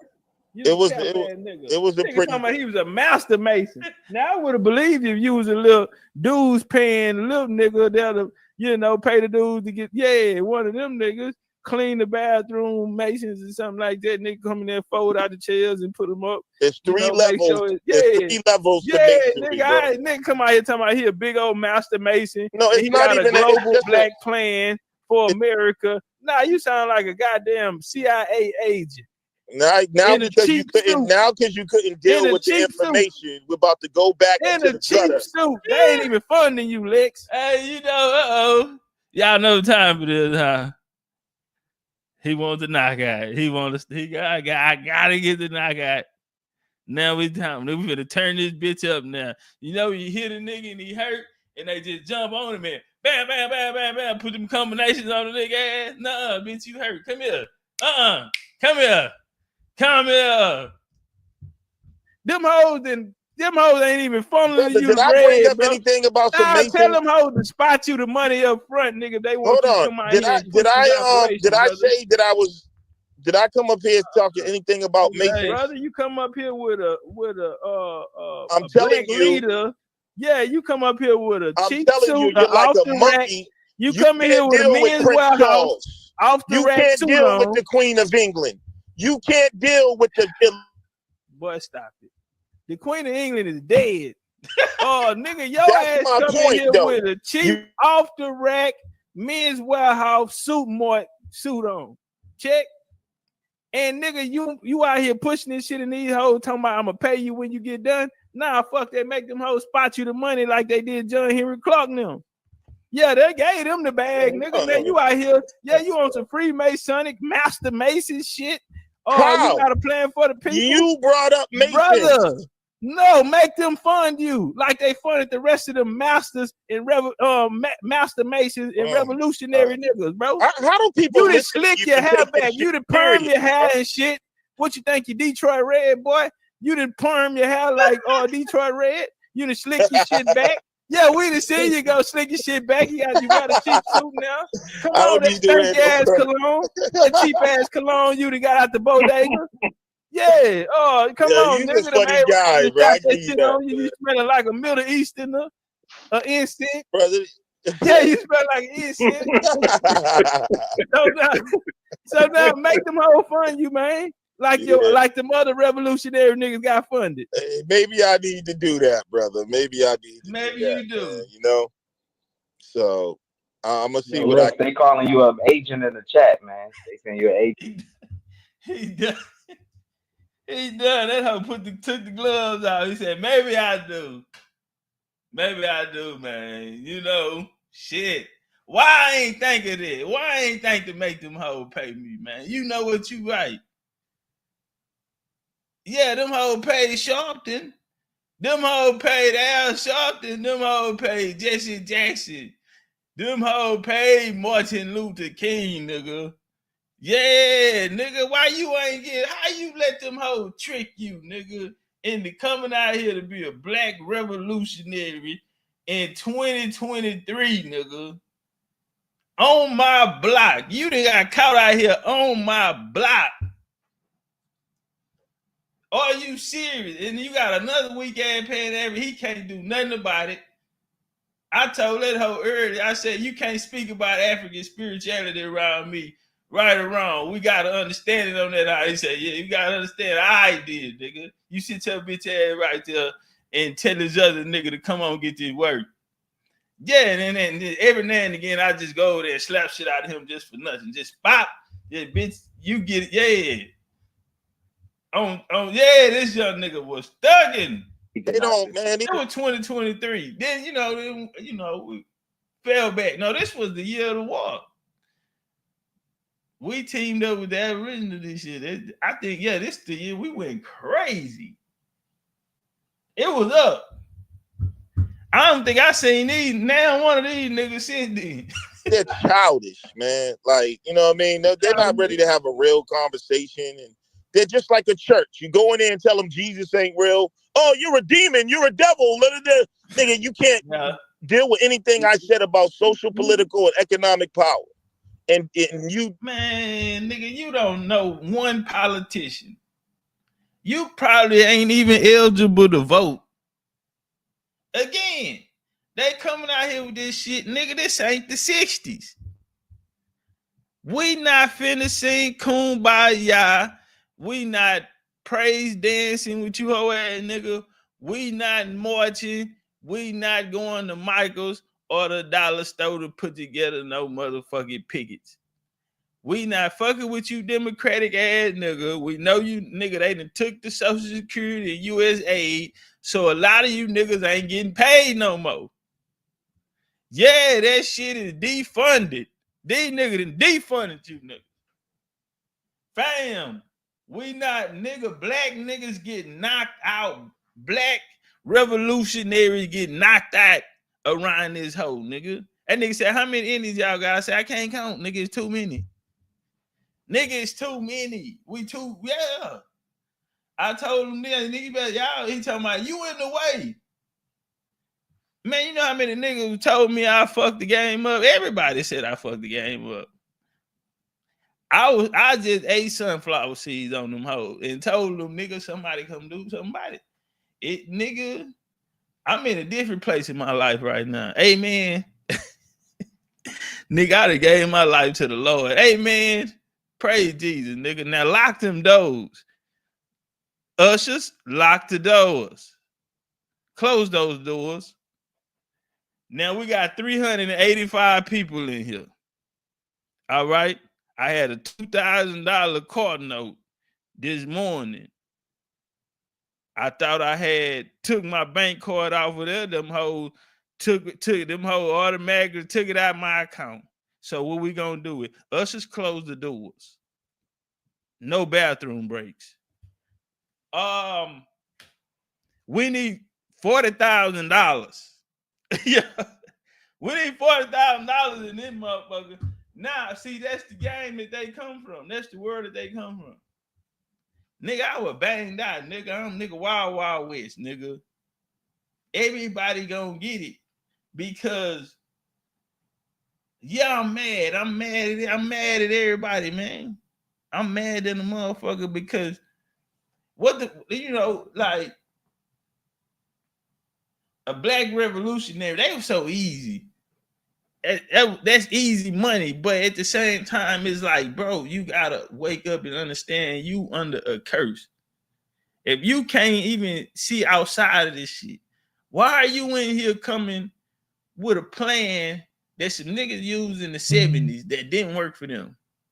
And you didn't even know they was funded by the goddamn FBI, CIA, and all this other shit. You ain't even know. The records just came out. Martin Luther King was a damn agent. Nigga working with them people. Wait, what are you guys doing? And so ain't nobody gonna apologize to us.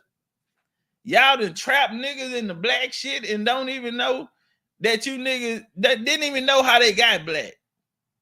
Didn't even know where it came from. Got Stokely, Carmichael, and all this shit here. Niggas who ain't even from over here. It just, and then King turn around and say, I walk my people in the burning building. I mean, I gotta respect for him for that. Gotta respect for him for that. So why we ain't never heard none of these niggas this day apologize? Y'all done let Polite, listen, you got niggas like Polite, cum stains on the baby, or Nature Boy. Nature Boy out here fucking white men on flicks with old white men, then jump online talking about the white man is the devil.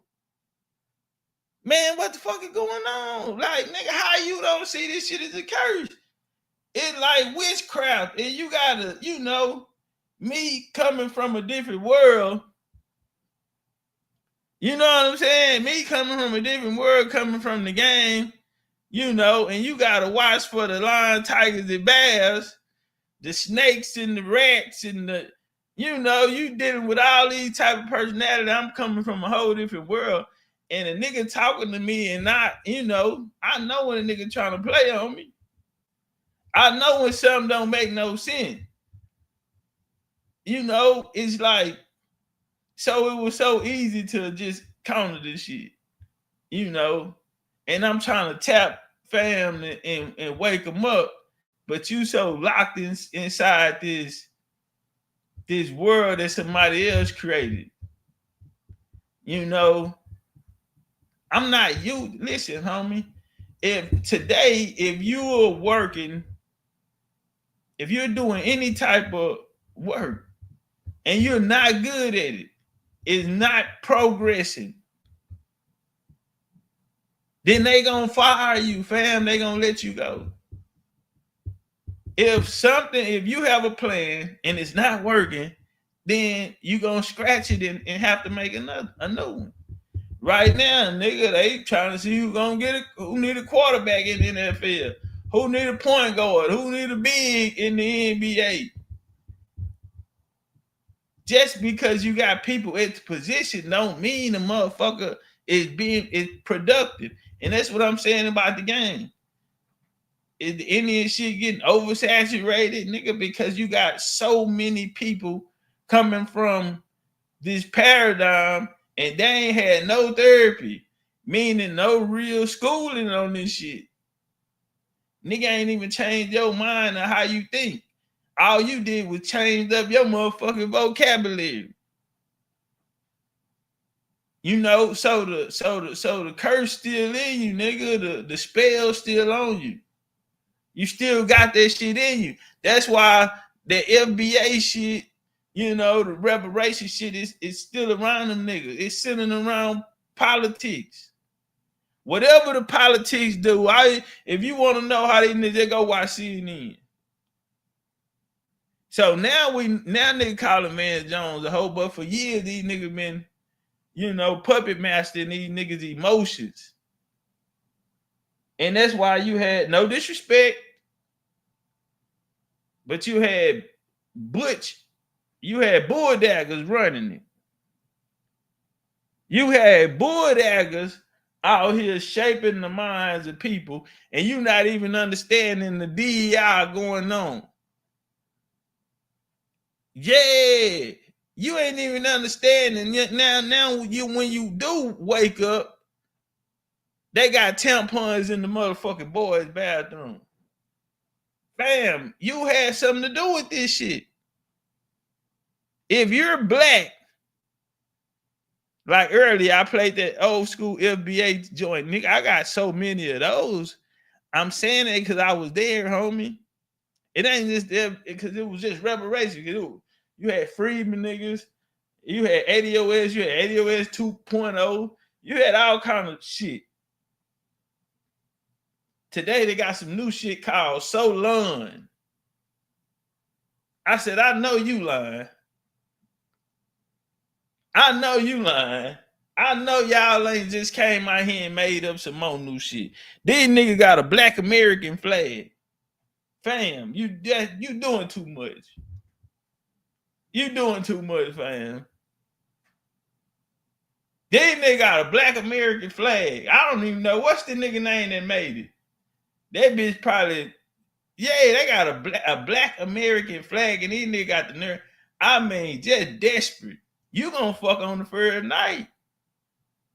You gonna get that pussy up on the first night. Oh man, don't tell me you going like that. It's that easy. And you wonder how a nigga can have a nigga ass and bunny can take all the land from up under nigga. Cause you scratch your head and you like, how can this happen? How can all of this shit here really happen? You know how far it go? It's so far to the point that people would actually ask you this question. Hey, if it's true that we are who we are, say we are, or the records say we are, then how did white people get in power? Listen, every time I hear that question, that is a bad motherfucker. But it just goes to show how much people really don't know. And why don't they know? Because of these revolutionary ass niggas. And then so I just turn around and say, fam, are you a Mason? And look, I don't have no problem with being, with Mason. I'll say at a certain point, if we was in the 1800s, 1700s, nigga, I would have been a Mason. I'm gonna keep it gangster. I would have been a Mason. 1700, 1800, I would have been a Mason. Because the only way you could have been a Mason then, you would have had to been a different level type of nigga. A nigga like Lex, you not getting in here. It was originally created, nigga. It was bloodline. So yeah, you not, nigga. I would have been a Mason back then, because you top of the line, nigga. And don't nobody even know this new shit. I can see why niggas don't respect it now, but back then it was something to be respected. And then you ain't even have to respect it because you ain't even gonna know. You know, so you know, just how niggas want to sag their pants to be cool, or these niggas want to put on a cheap suit and sound smart.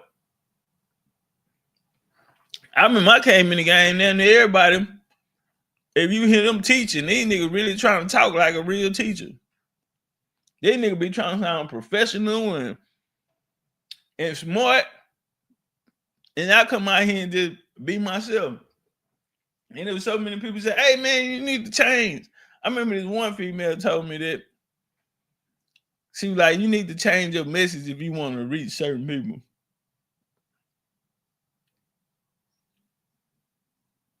Yeah, bitch, I'm an Indian. I'm not trying to reach a black European. Fuck is you talking about?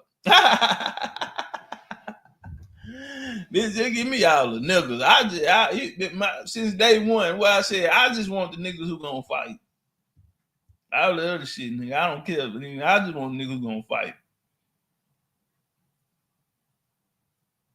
It's simple. I don't even think we done. Let's see. Let's finna punching on these motherfuckers dealing with. I gotta go to the barbershop, man. I gotta go wash my hair. I might leave this on though, man, because I might just leave it on. This situation, like they sitting on their doorstep in a hood in Compton. They don't have vision to see the whole world for what it is. And I'm telling you that our people are gonna have to, no matter what denomination or whatever they're talking about, you can unite organizationally. I don't give a fuck if you're more Israelite or Indian or Pan, all of that is just labels. Bro, the only way you can do that, and none of us are really, hold on, brother. None of us are really those labels anyway. That's so why I broke. That's why I broke down what we really were when the brother asked me. What the brother asked me what God was in the beginning. Y'all ignored all of that to remain in the church of Topcatz. Let me ask you this, Lex. You know what I'm saying? Like, Brother Lex, I haven't heard you speak of a nation only doctrines. Lex. When we know that nations deal with nations, brother. Why haven't you spoke about a nation of people? Man, you only spoke about the country's community. I said you small-minded ass Mason. You come here telling me about a goddamn planetary. You come here talking about the country's community. You small-minded. You've been around this community so long. You can't I said planetary. You're a liar. Now you're lying. Lex, you can't even think outside of this goddamn internet community now, boy. The world is bigger than the country's community on YouTube, Lex. All falls down. Lex, I'm not liking this from you. But when it's falling down, bro. It's all over. My thing is, y'all just can't be lying about history, bro. Y'all can't be erasing our history. Y'all can't be erasing our heroes. History. That's why I like, hey, brother, I would never erase no one history. Cass. That's why I always ask you guys, what's your history? You just so happen not to know it. So who is High John the Conqueror? Who is High John the Conqueror? Who's Gullah Jack and High John? Who was Johnny Cochran? High John the Conqueror. You tell us, who was High John the Conqueror? Well, if y'all listen to your grandparents that told you you're Indian, he said European. Hey, yo, right? But peace to you, Topcatz. I gotta go, man. I hope you start thinking planetary one day. Stop playing cowboys and Indians, man, and realize it's a real thing. Make them whole pay you. You know what I'm saying? You run around here, master. You didn't perm your hair. You wear that cheap ass suit for nothing. Get out of here. Bye, nigga. Man, Ass out of nigga. here. Man, nigga. Goddamn, nigga, Man, they God paid. damn. God damn. What's that God name? damn. Reverend Al Sharpton got his money when he permed this shit, and that nigga went and got plastic surgery. That nigga got a BBL. Got a tummy. Oh, that nigga went and got his BBL, and he be in there flexing, going on 5:30 a.m. morning jogs around New York in the big ass Sketcher 3000. Yeah, with the big heel on them all.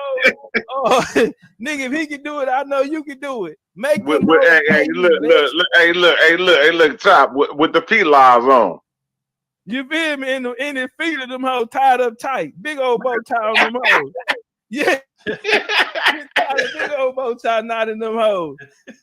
Man, this motherfucker, man, I ain't know you was gonna bring that shit out, man. I ain't know that nigga was a Mason, bro. Shit, I ain't know neither. Hell, all these niggas. Damn. Down. These motherfuckers wicked than motherfuckers. Man, I had to take a step back. Nigga said he was a master Mason. And you just walked away from all of that. You want us to believe. That's why I asked him, where you turn your suit in? That's why I asked him. And he's so slow. He's so low level. That nigga walk with me out here to a pond in the backwoods at 3:30 in the morning. yeah.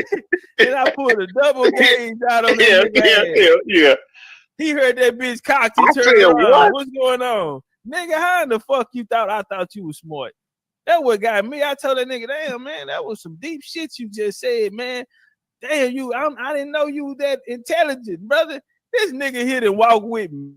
Yeah, he done fell for the Halloween trick-or-treat. He done let his guard down. Hey, look, with the orange and black candy. Yeah. He done fell for the trick-or-treat. Yeah. Walk his ass out there and turn around. Boy, I done walked so many niggas down that Green Mall. I remember Ishmael Bay say, hey, nah, that's a skill to do that. He said, because niggas don't even be knowing that they going. And I just be sitting this nigga just admitted he was a fucking Mason. Oh, yeah, of course. And he got a perm. That alone, I should have asked him, did he? That alone gave the nigga up. And he talking about we all need to unite under one banner, make him the chief and shit. Nigga, wear your own goddamn tribe. Wear your own goddamn confederacy.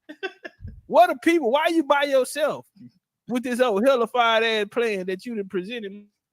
Well, what are the followers of the plan, nigga? What are the niggas that believe in you? They come over here talking about say, man, make me the chief. Man, get your motherfucking ass. Who I gotta pay? Man, shit. That nigga, he the grace with his handlers. Cause see, he not equipped to do the job in this day.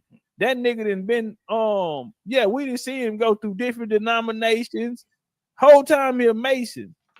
We didn't see him preach the Bible. We didn't witness the nigga preach the Quran. We didn't watch the nigga speak of the Book of Dead. We didn't watch the nigga. This nigga didn't. And every time he go into one of these denominations, he change his hairdo. And the nigga trying to change his look. Really? He a different nigga going under different names and shit. Nigga even had a war bonnet on. I mean, this man, nigga Kirill. When you really think about the nigga Kirill, he's one of them. Man, this shit was sad. This shit was sad. When you really think about it, he's one of them. 4-degree Mason, and he just walked away from it and ended up in the conscious community. How the hell you go from all the way a master Mason to just a regular nigga in the conscious community, a fucking punching bag in the conscious community? I wanted to ask him what type of rituals did y'all go through? Yeah, is it true, nigga? Because I watched on a YouTube video, nigga, that they said the shit you had to get initiated through, nigga. Why? Yeah, nigga. That's why I asked you. Y'all ain't got no secret. You don't know shit. Out of you a master Mason and you ain't got no drop. Man, shit. You brought that shit out. Damn. Yeah, I can't even believe this shit. I can't even believe this shit, bro. This shit gonna be fire tonight, Hey, though. Masons believe in the Bible, right? You gotta believe in the Bible to be a Mason. I mean, right? they believe in I mean, they you know, they Yeah, nigga, that shit go hand in hand. Prince Hall go hand in hand with the AME church. Bars on top of bars, nigga. Hey, we got an interview tonight, man. Y'all pull up. Hold on, what we gonna do with it? Where my shit is? Alright.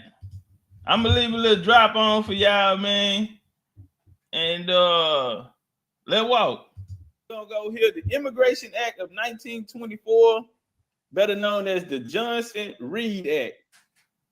The Immigration Act of 1924 limit the number of immigrants allowed entry into the United States through national origin quota. The quota provided immigration visas to 2% of the total number of people of each nationality in the United States.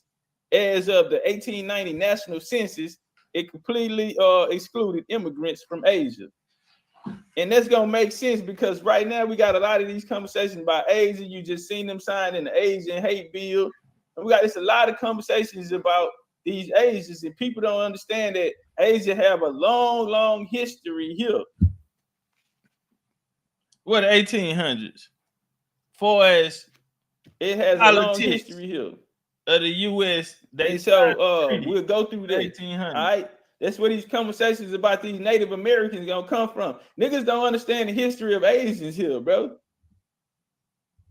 They had to give them something because of their relationship. Don't worry about it. We got a big lecture coming up, the making of Native American Part 2, and you don't want to miss it. The making of a Native American Part 2. Best lecture, don't worry about it. Let's walk. Racism and the passage of the Immigration Act of 1924. The beginning of the quota system. The concept of international political borders has throughout history been tied to immigration issues. Almost all nations recognize political boundaries have designed immigration policies either to encourage the immigration of people with desirable qualities and skills to keep certain people out. The United States is no exception. In the late 19th and early 20th centuries, there was a national movement of restriction immigration to the U.S. on the basis of immigrants, national origins. The movement goal was to restrict or eliminate immigration from Southern and Eastern Europe. Several applied research projects generated empirical results to bolster the movement's arguments that immigrants from these countries could not assimilate into the American culture without detrimental effects upon it. The restriction movement then created a favorable political climate in which public and congressional opinion evolved toward its position. The movement was endorsed by liberals, conservatives, the labor movement, and politicians of every stripe. Do y'all know about the labor movements? Appreciate that little Crystal in the cash, in the super chat. Hashtag American Indians 10 toes down. So this movement was by liberals, conservatives, the labor movement, politicians of every stripe. The social scientists who embraced the themes came from economics, psychology, sociology. The common ground for all was a theory of the human condition based upon social Darwinism and the most radical eugenics movement. Check. Had a brother bring up Garvey last night. Garvey was a part of this movement, this eugenics movement in these circles. Garvey was a part of these circles. But this shit here was based in social Darwinism. Of the more radical eugenics movement, more involved racial theories, and each was the heyday when immigrants' restriction was an issue in the public mind.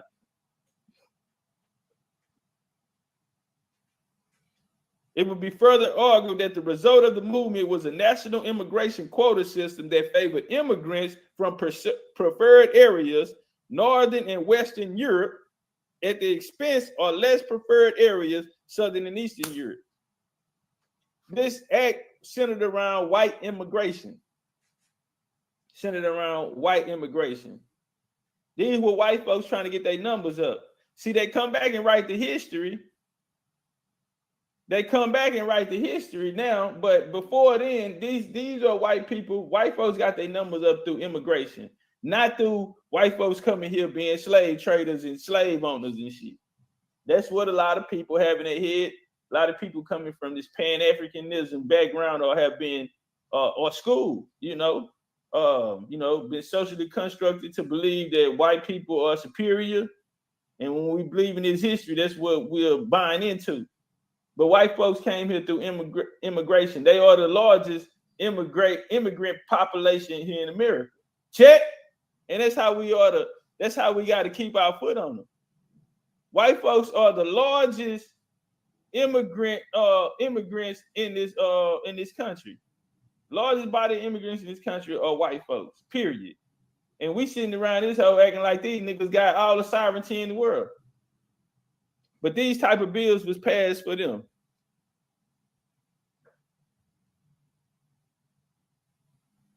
After this, we're going to go through the wars and shit. You got World War I, you got World War II, all the way up into these wars. That's what stopped the immigration.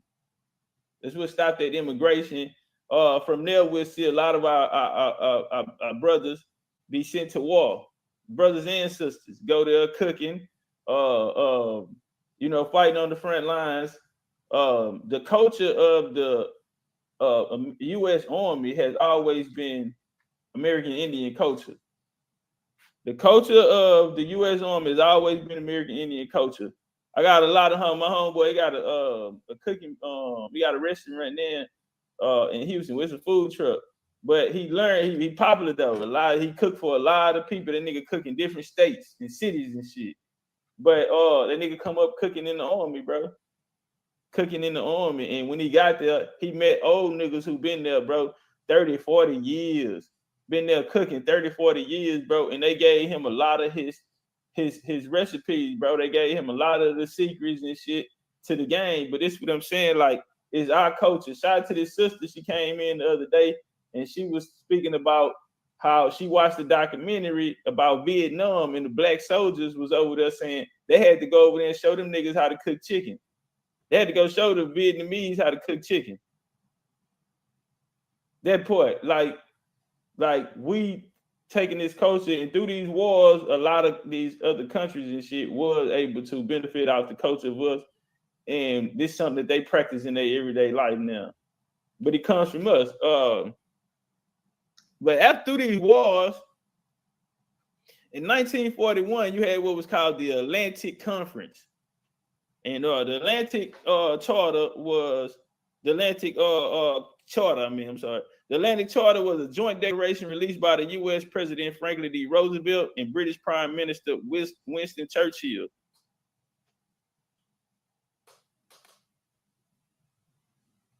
On August 14, 1941, following a meeting of the two heads of government in Newfoundland, the Atlantic Charter provided a broad statement of U.S. and British war aims.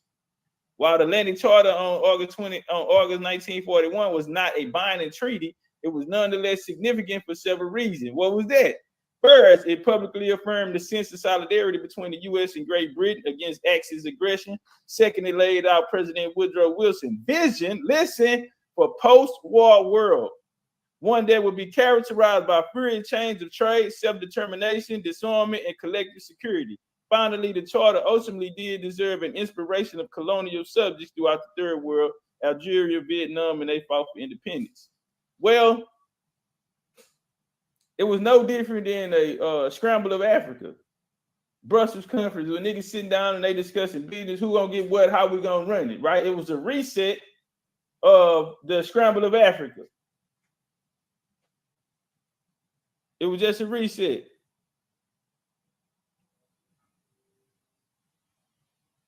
How you doing, Miss Sister Kara? What's up with it, Karen? How you doing? Appreciate you pulling up, sis.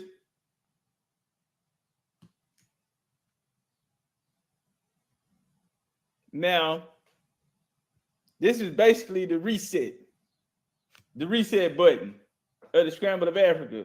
Because the scramble of Africa came, and now we see the world wars happening where these people are actually fighting each other. And then we come here. So we get the 1945. That was in 41. Then we come to the 1945 Pan-African Congress. It was a response to the Atlantic Charter. No different. Listen, family, I want y'all to peep what's going on. What's up with it? Callie, turn up one time. Chris McBride, the librarian in the building. Ms. Zach in the building. Joe 47.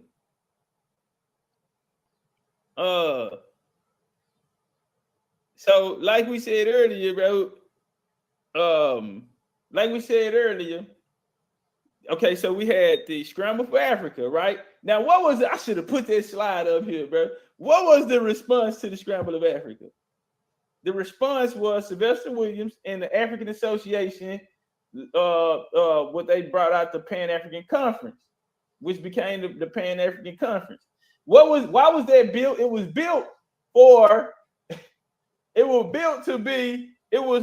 was a response to the Scramble of Africa, bro. If y'all don't get nothing out of this video, bro, I want y'all to see how important this is, man. In response to the Scramble of Africa. And so we're gonna come back.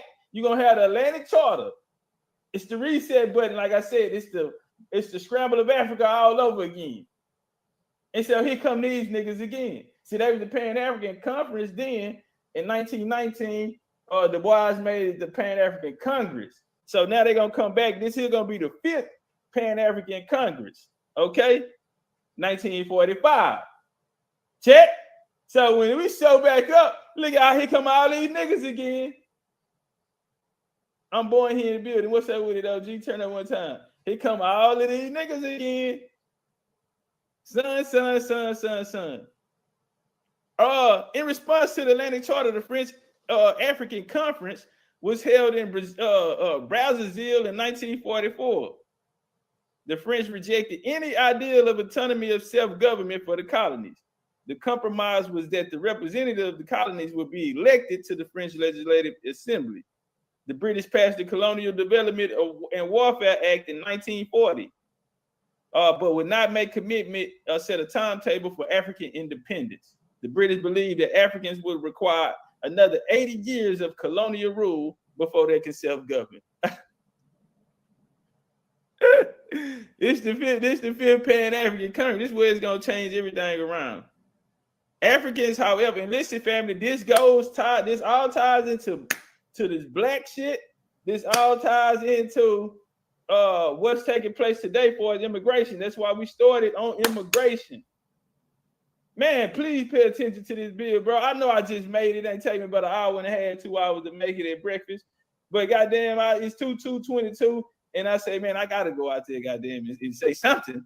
Africans, however, yearn for self-governance sooner than the British and French anticipated.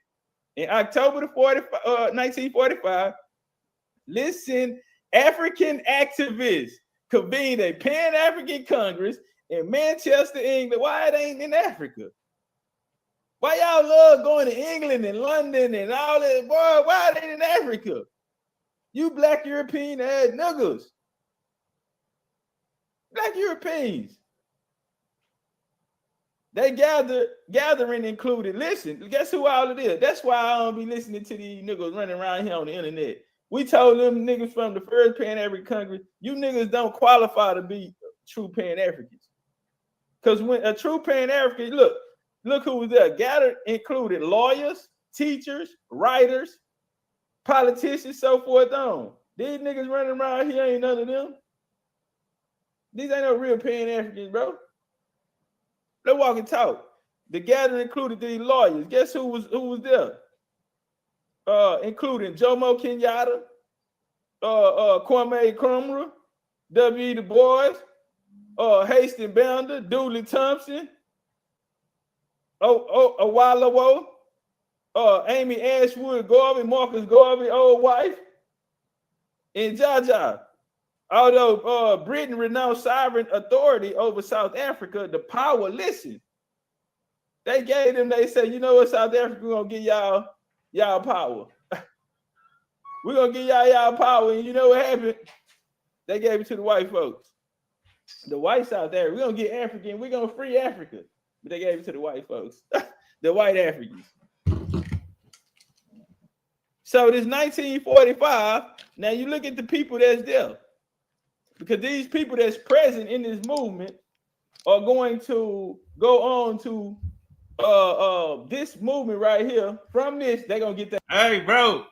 Hey, y'all listen to this bill. The motherfucker might not be up after he done talking. Cause it's a bad motherfucker. But this a time where we had to fight again. Rebel race, everything was on the line, bro. The Indian shit was gonna come out on top, nigga. I'm not trying to hit what.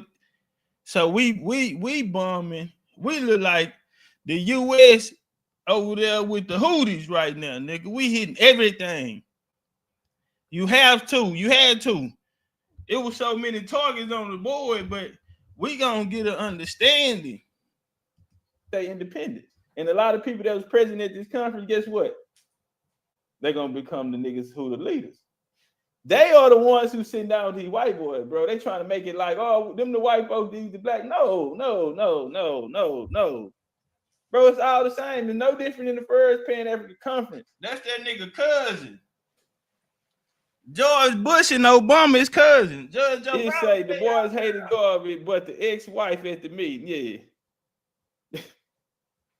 Don't start nothing, you know. Hey, the wife on the board. She's on the board. She's there. And she's wearing that dress. She wearing that dress Garvey used to like to see it too. Woo. Garvey, that big pot belly nigga, he wasn't throwing no dick. Yeah, that nigga, that little short, stubby nigga, he wasn't doing no punching.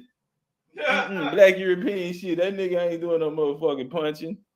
The decolonization of Africa took place in the mid-late 1950s to 75. The changes that came during the process was sudden and radical as the colonies made their transition towards independence at the time of merit by political violence. Call it the year Africa 1960, man. And it was a result of the fifth Pan-African movement. So they want to, oh, we got y'all this, we fought for it. Bitch, shut up. Y'all in place. Political shit, bloodline shit. First on the board, so in January the 1st, Cameroon. And I want y'all to peep, a lot of these people are the ones that are benefiting through these DACA programs. Check. When they was at the border down there in Mexico this year, who was most of those people? They said, oh, they're from Haiti. When we come to find out it's Nigerians and Cameroons and all of these niggas that benefited from the fifth pan. I want y'all to pay attention. We finna walk this bitch down.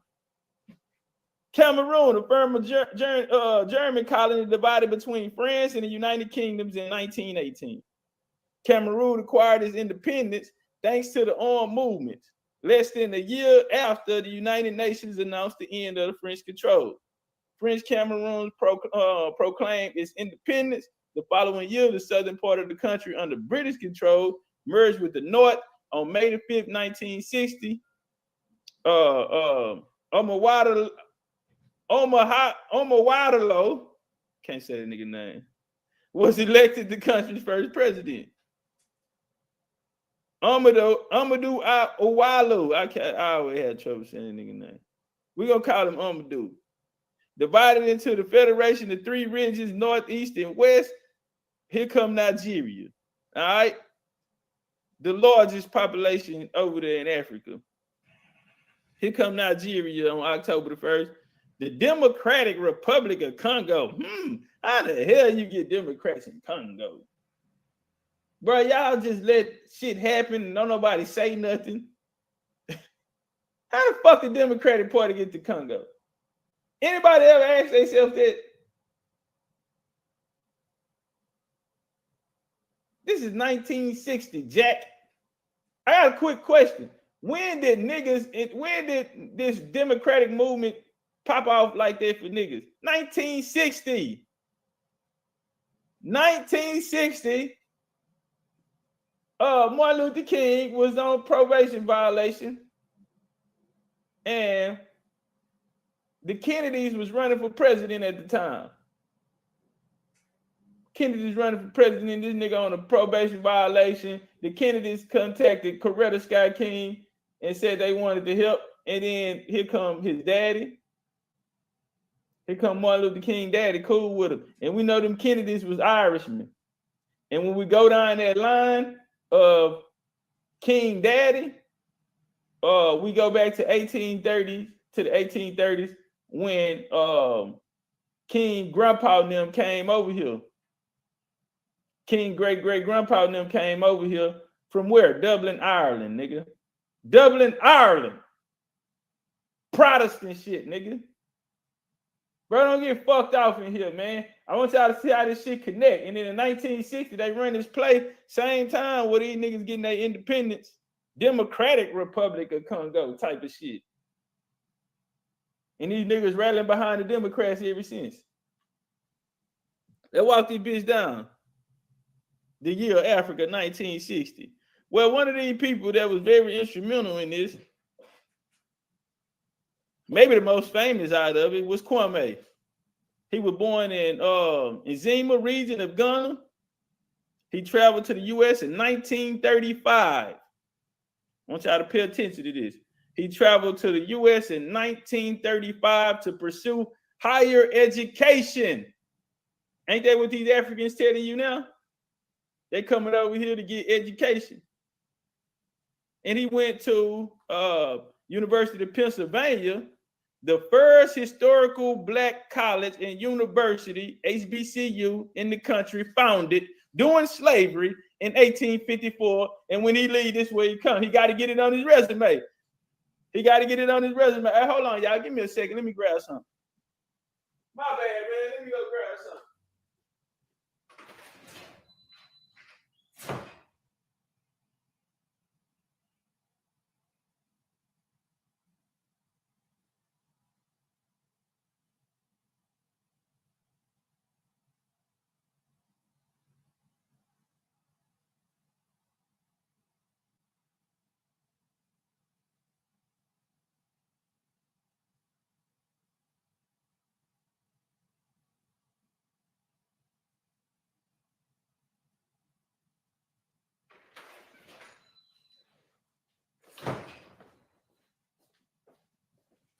Whoa.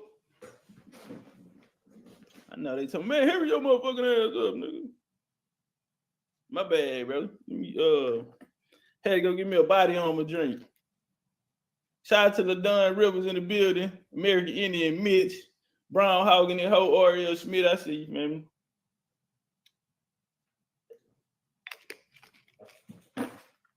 All right. So he come over and go to the first historical black college. I wonder who they trying to paint this picture for.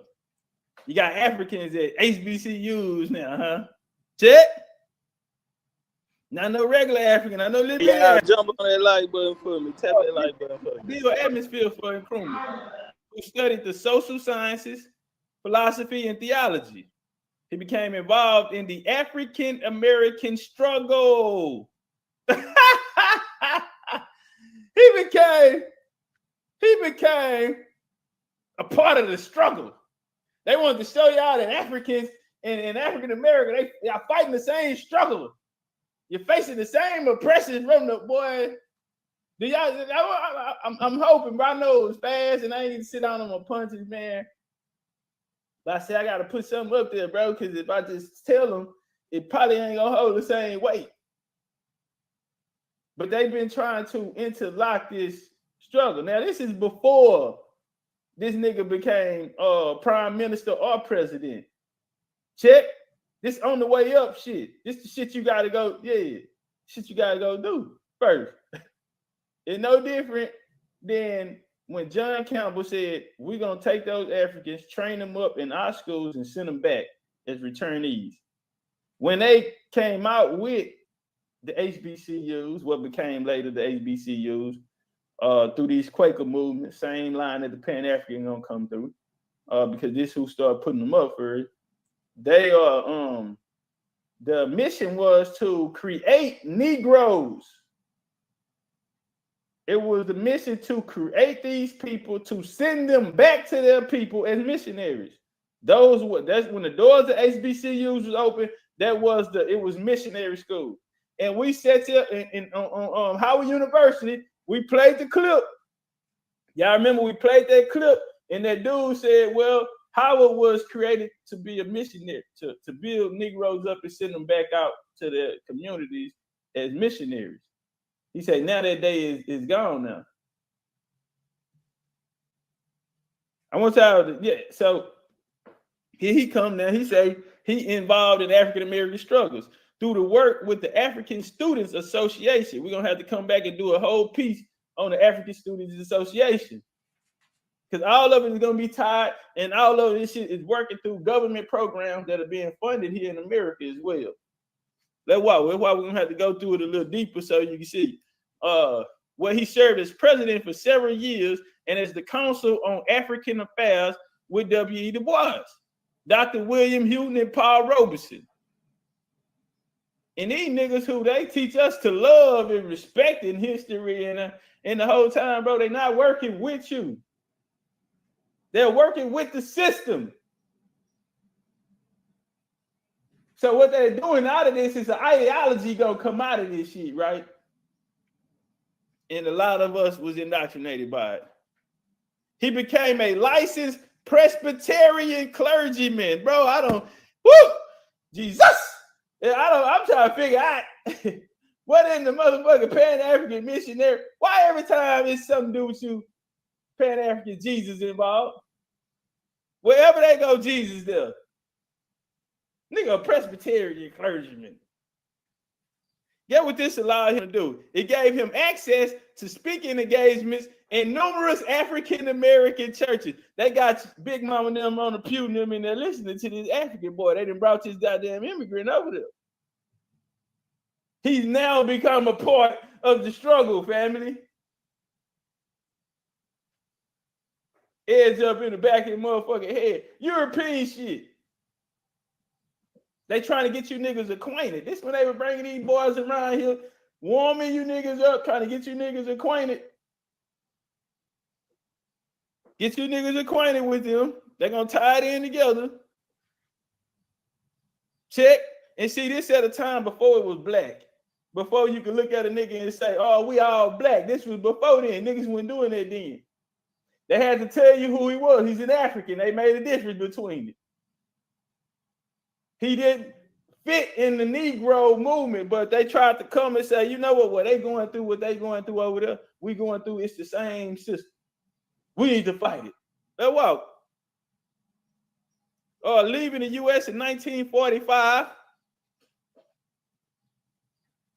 Leaving the U.S. in 1945, he settled in Britain for 2 years, where he helped organize the historic 5th Pan-African Congress. He didn't do it from Africa. He went to Europe. He left America, got these HBCUs, these black churches, and he went to Europe. And he helped organize the Pan-African Conference. Man, they walk it down, bro. Now, what happened? The Atlantic Conference happened. So they start putting it all together, bro. That's why when you get to the Pan-African Congress, all of these niggas in here go Du Bois. All of these niggas in here, where they know him from when he came over. Come on, man. This is how they know him. It's all a game. It's a play. They knew this boy was going to be president before he became president. So he go back and he helped them put together and form the 5th Pan-African Congress. The gathering was chaired by Du Bois and enjoyed the participation of other leading figures within the African liberation movements, including George Pattermore of Trinidad, who had to work with the Communist International during the late 1920s and early 30s, Amy Garvey, first wife of Garvey, who left leaning politics, Jomo Kenyatta ass from Kenya, along with representatives of trade unions, former organizations, and students. Former organizations. Listen, before then, through these former organizations, and a lot of these niggas were niggas, this will help them, the USDA, and come in and take a lot of Wall Street, take a lot of this land down there in the South. This is pre-civil rights movement. And then through the civil rights movement, integration and all that, we look up in the 80s and niggas ain't got shit. These hoes that robbed us out of millions of motherfucking acres. What the fuck is the Farmers Association doing sitting at the table of the Pan-African movement? Come on, man. Why is the Farmers Association sitting at a motherfucking Pan-African movement, bro, in Europe?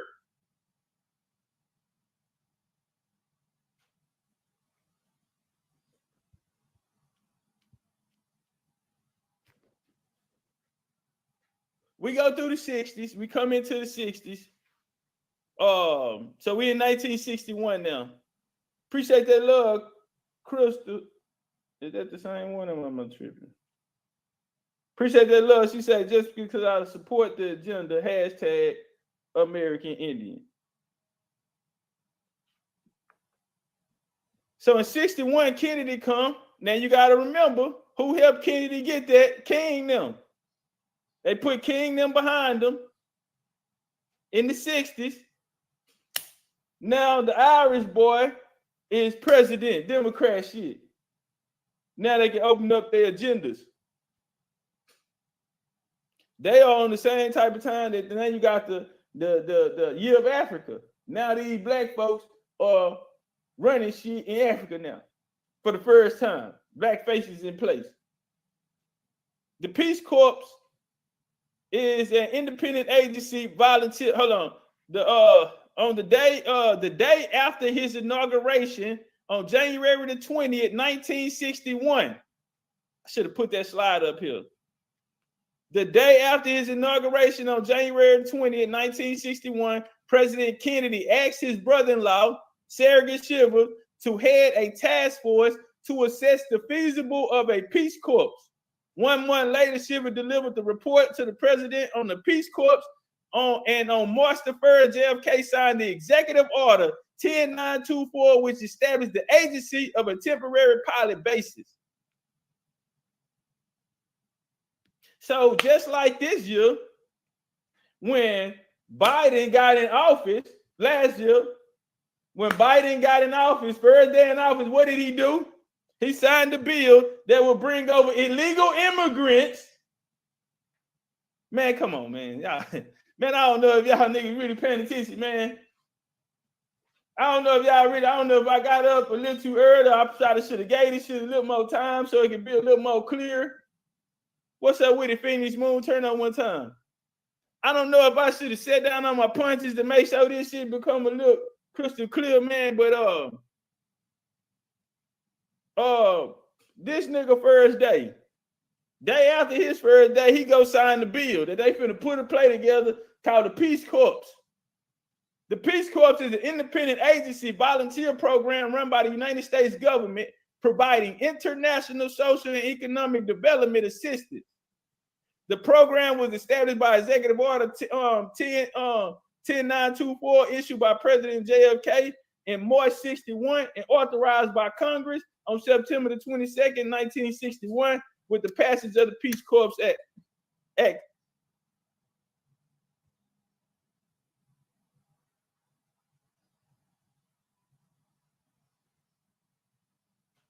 In 1950, Walter Reuther, the president of the United States Auto Workers, proposed in an article titled "A Proposal for Total Peace Offensive" that the United States establish a volunteer agency for young Americans.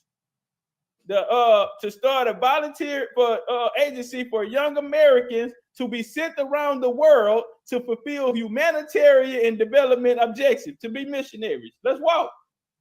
You see, we talking about the Africans right now, nigga. But see, back then, nigga, they started putting something together in the 50s. And in the 60s, they're going to execute it. Bro, these people sit down and they plan their shit out. They set goals and they go after them. Missionary shit. So they're going to get youngsters from here and send them out through the world, right? And over here on June 26th, the first two contingents of the Peace Corps volunteers assigned to overseas projects begin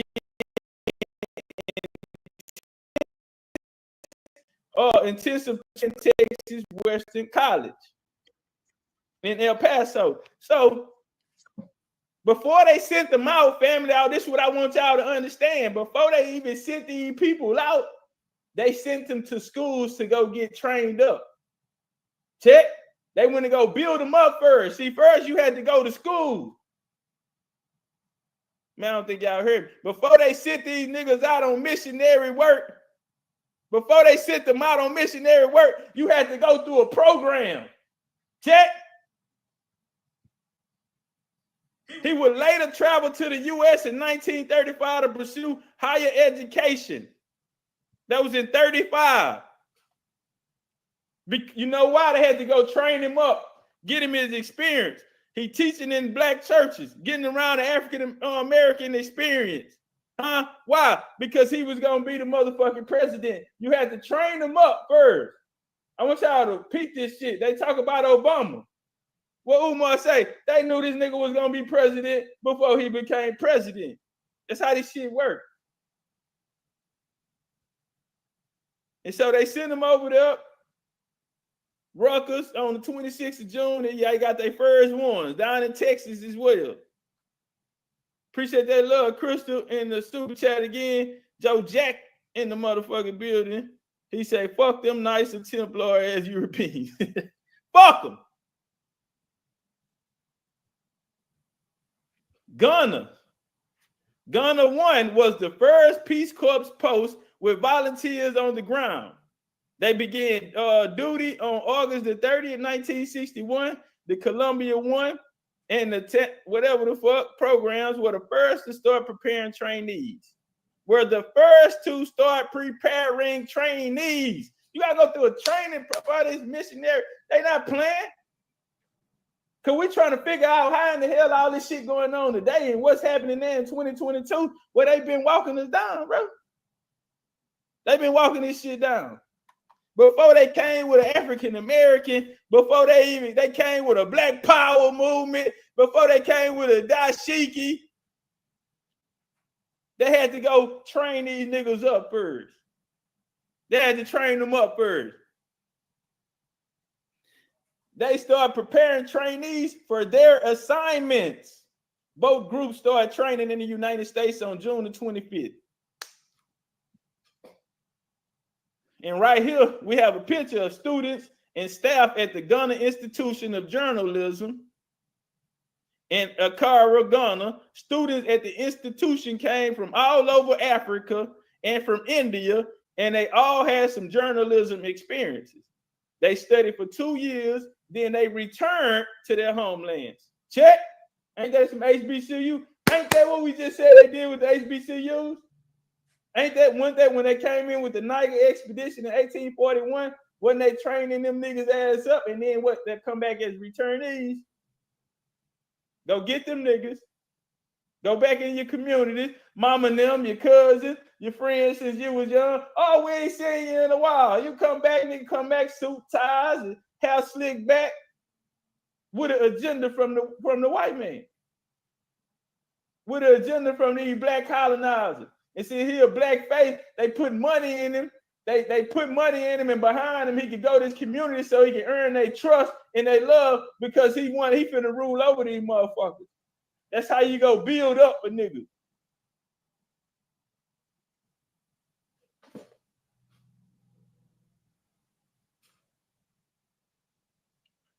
So we're gonna come to, that'll take us into the 1965 Immigration and Nationality Act.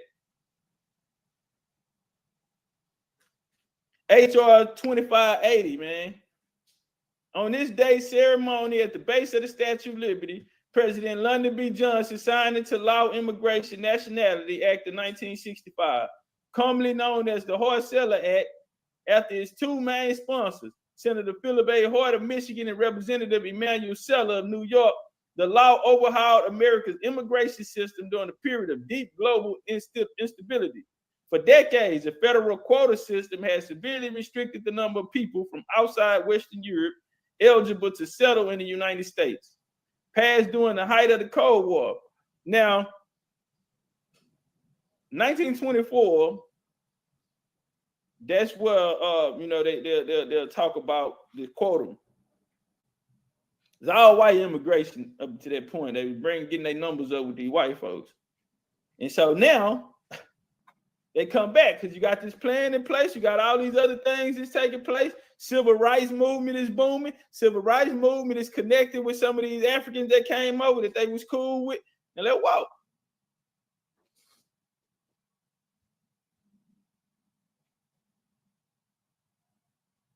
The hard seller erased long-standing policies of limiting immigration based on national origin. 40 years of testing have proven that the rigid pattern of discrimination has not only produced imbalances that has irritated many nations, but Congress itself. Through a long series of enactments forced by realities of changing worlds, saw fit to modify this unworkable formula so that today it remains on the books primary as an expression of gracious goddamn. I ain't been in the gym. Observed Seller, the chairman of the House Judiciary Committee, in this place. Congress erected legal framework. Now watch this. Pay attention, family. That prioritize highly skilled immigrants and open the door for people with families already living in the United States. Now, the age is going to benefit off a lot of that. The popular bill that passed the House of 31895 allowed capped number of annual visas at 290,000, which included restrictions of 20,000 visas per country per year. But policymakers had badly underestimated the number of immigrants who would take advantage of the family reunification clause. In particular, the law created new opportunities for immigrants from Asian nations to join relatives in America. Now, like I said, the Asians did benefit for that. Crystal back in there, she say, fuck the Eastern Hemisphere. And we're going to see, now this is signed, now this is the bill that these Africans are coming on. This the bill that these Africans are coming in here on. Immigration and Nationality Act of 1965. This is when we're going to start seeing them coming at the heart of the civil rights movement, right? A year later, 1966, see, we got to do something because you see, when these niggas was coming out here and they were popping their shit, going to churches and singing to Big Mama and them and, listen to Big Mama and them sing, eating that sweet potato pie, and eating out with cabbage and the real shit, eating cabbage and yams, and they struggled to identify with ours.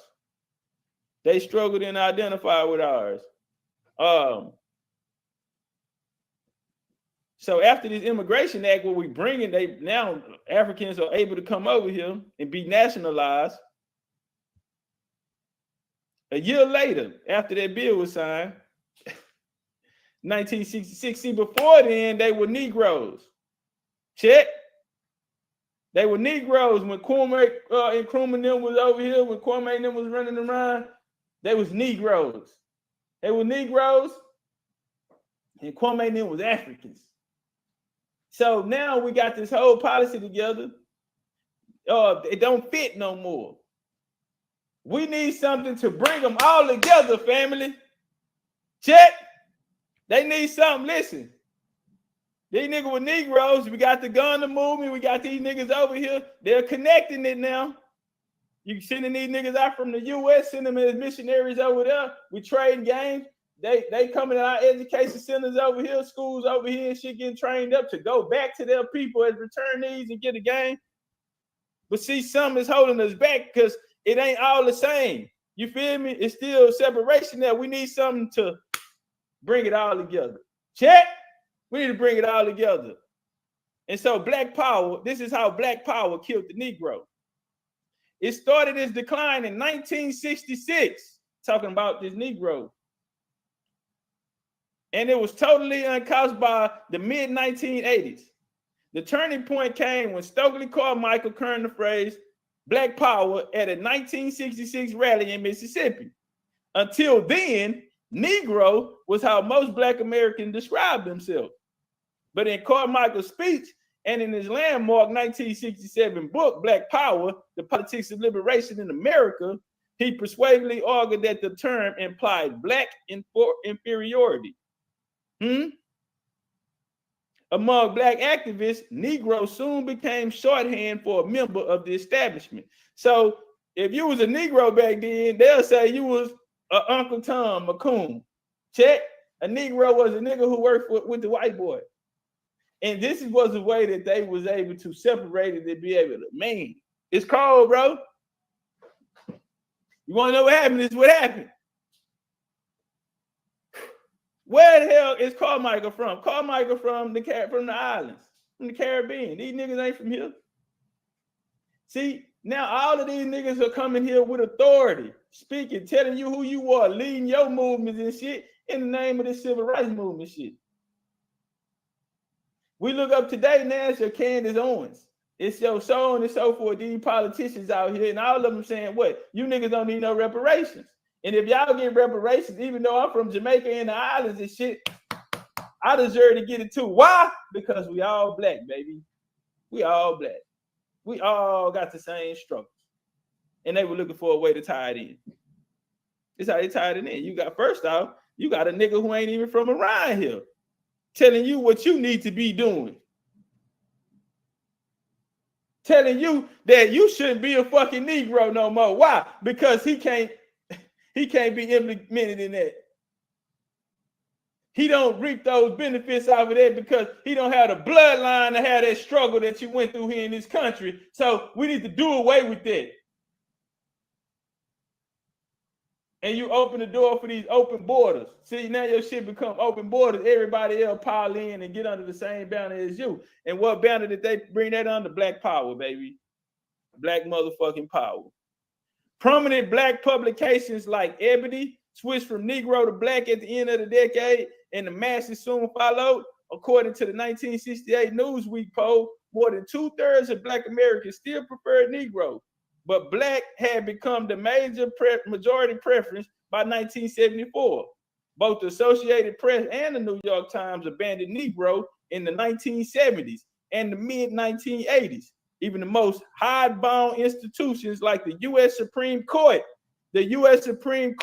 had largely stopped using Negro all the way up into Congress, brother, all the way up into the Supreme Court.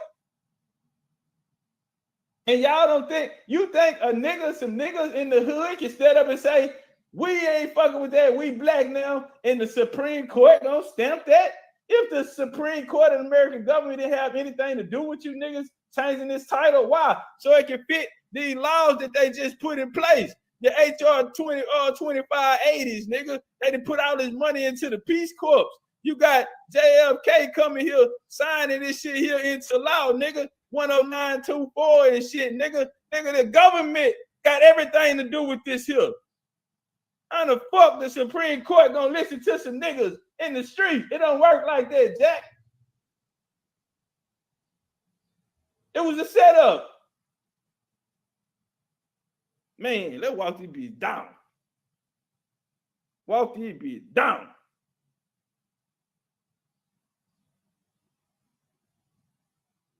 God damn, you niggas going crazy in the cash app. I did not see that. Shout out to Recording God. Shout out to Dez. Shout out to Mac. Shout out to the beautiful Kiara. Hope I said that right. Shout out to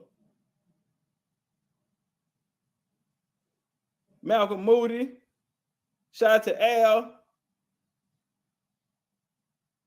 Shout out to Kennedy, motherfucking ass. Appreciate that love, Kennedy. Good looking out, boy. Ooh, good looking out. Shout out to my nigga Sleep Dog. In the real way. Appreciate that love, y'all. That's why, what were we? What were we, goddammit? Right. And so the Supreme Court, they X'd out the word Negro. Black power killed the Negro on purpose. Because now what they tell us today, well, we all black people. We all look alike. We melanated and all this shit. Check. They couldn't do that before this Black Power movement. And so in 1962, so we in this movement, man. 1962, the dashiki print came to be the hands of the designer, Toon Van de Manica. The design was inspired by silk tunics that were beautifully embroidered in the Iqarit patterns. This style was introduced in Ethiopia in the 1800s by upper-class women. This fabric was largely popular for a couple of decades after its invention. Black people wore dashikis as a sign of pride and unity among the Black community. Now, this is very important because through this movement, they start picking up what? These African traits. They start trying to make you niggas more African. It didn't happen before, it happened after. During this time. And prominent Black, okay, damn, we tripping. During the Black Power movement in the United States, dashiki garments were popularized in television series. And they say the white man ain't had nothing to do with this. Popularized in television series and movies. This how African-American t-shirts for men became quite an everyday sight in the 60s. Check. Apart from the African community, hippies who supported the Black Power and Civil Rights movement wore dashikis, garments to declare their values that they were against the mainstream at the time. You're against the mainstream, but you're on mainstream television. How that work? The idea to mass produce the dashiki came from Jason and Mabel Benning, a young Black couple living in New York City. As a Black man, Jason Benning yearned the affirmative message about his history and culture. He decided to quit his post as a professor of Negro history at Queens College in 1967 and start an Afrocentric fashion company called New Breed Clothing. While Jason was in charge of the business operation, Mabel, a seamstress, designed and made the dashikis. The couple enlisted the talents of other Black design and public figures like Howard Davis and established the shoe designer William Smith, a clothing designer M. Bryant, and a former New York Knicks basketball player Milton Clark. A New York City board administrator, the Breed, as it was commonly known, was determined to put Afrocentric fashion on the map in America. They had to give you niggas a culture. A culture had to come with that movement. And then you get an ex-professor of Negro history. Talking about he want to be more in his culture. Whoa. Black power in dashiki, nigga. Well, at the Pan-African Conference, they put down some rules.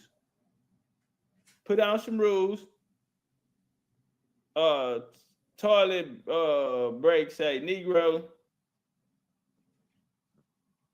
It said Negro is Spanish for Black. Okay, my bad. I deleted it. All right. Let's walk. So they had put down a culture. Now, this is Pan-African movement. So they say culture emanates from the people because they are creative and the agents of change in society. Culture enables man to bring order into his life and transform the world. It therefore embraces all that is social, political, economic, and technical. Culture is essentially dynamic. This is to say it is both rooted in the people and geared towards the future. We must return to our sources, our values, not because we should be, I can't see that word, engulfed in them, but to make a critical assessment in order to eliminate factors that have become outdated in inhabiting factors that are foreign, misleading, and alienating, introduced by colonialism and select those factors which are sound, bring them up to date, and make them universal. So, the Pan-Africans at the Pan-African Congress, they're putting out what they need to do to resolve this problem. They need to bring people into a culture, family, and make it universal. Bring them into an up-to-date and make it universal. The Pan-African culture, listen, the Pan-African culture must identify with his people and assume his responsibility fully. Through his involvement, he should make possible the radical transformation of minds in order to fight under development more effectively. Okay? Through his involvement, his responsibility that he should make the radical transformation of minds. Now, have you ever met a Pan-African and you will tell them who you are and they'll say, you're African, brother. You're African, you're confused African. Why you hate yourself? Why you hate all of this? This is what they're talking about. This is what they had to put down. Check. Let's walk, man. Culture.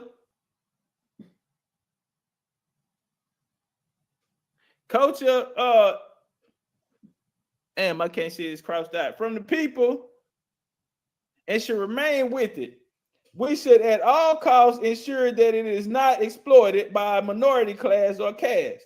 In the view of our historical situations, Pan-African culture should be a weapon for the liberation and establishment of socialized societies. In order to truly be popular, in order for this Pan-African shit to truly be popular, it should, as far as possible, be expressed in language of our people. And so we're going to go down some of those that they had on the list that they had to check off and do. So number 9 was to facilitate communication between our cadres and the Pan-African masses. We should use our national languages and instruct in our universities. We should avoid rejecting our own technical traditions and communications. We should rather be revealed and modernized. It says we should translate into our language. Listen, literary, philosophical, and scientific works. So when you hear these Pan-Africans today, what they want to play with you, they want to play the scientific game with you. They want to play the scientific game with you. They have to believe in science. It's nothing they can't do because their origins are there. This is from the Pan-African Congress. This is what they talked about there. This was the rules and shit set in place. What do they have to do, family? That's why this DNA test shit here. That's why they telling you about the bones, the cranes and the skulls and shit. Pan-African elbow shit, right? Well, okay. The 6 Pan-African Congress. Shout out to the elbows, man. The 25th May, 6 Pan-African Congress was 1974. May the 25th should be celebrated in the figure of the. It say the 6th Pan-African Congress suggested that the 25th May should be celebrated in the future as Pan-African Day. On that day, the people and Pan-African states throughout the world should rally together and vigorously reaffirm for their solidarity. So May the 25th is supposed to be Pan-African Day for them. Number 1. Damn, I had that slide in the wrong place. I'm like, why the fuck I started at 9? Goddamn slide in the wrong place. My bad.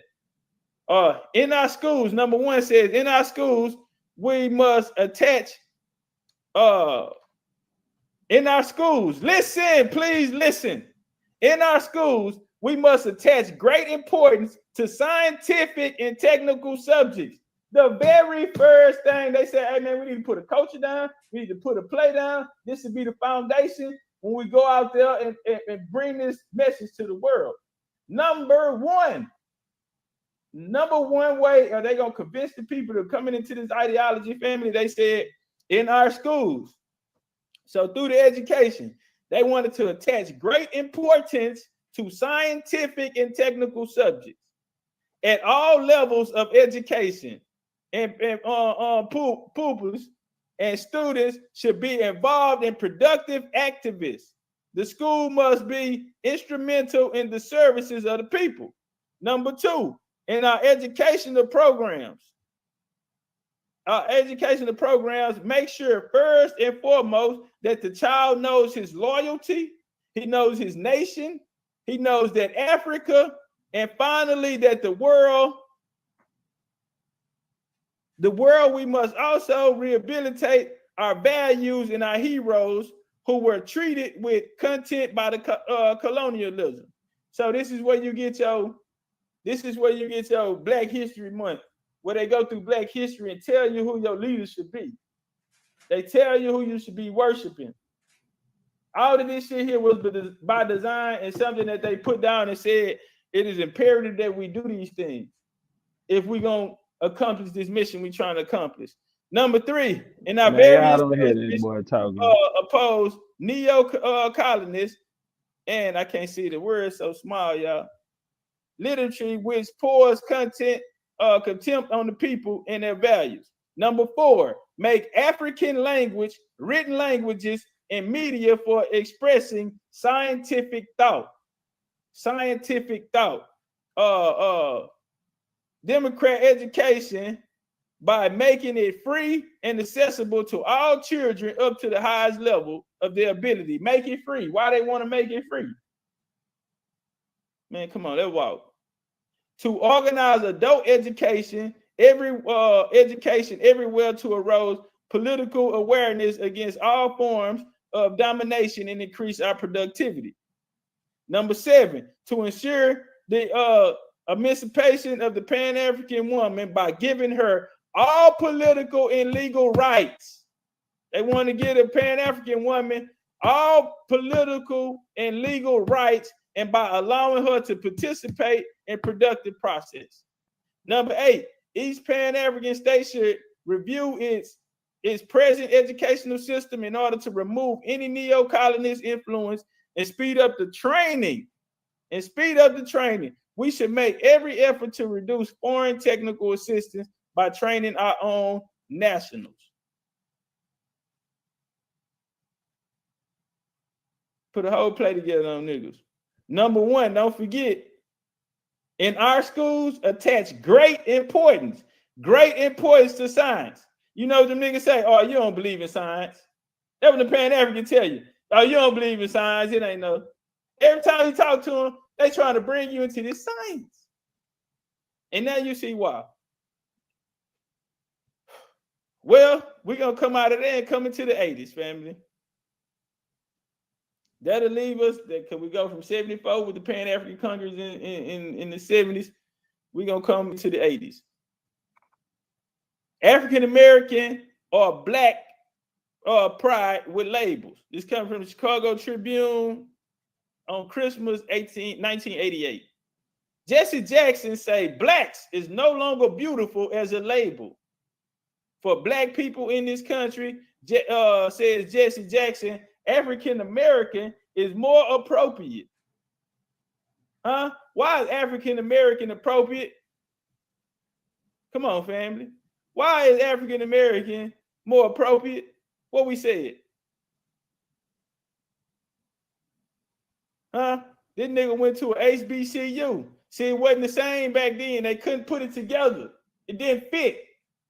So they came here through the Pan-African Congress, these Peace Corps, Immigration Act, and to the Black Power movement, and it don't fit, right? Black, it really ain't. I feel you, but we still gotta, they put the dashikis and the cultures and the Afro picks but it still then, it still don't.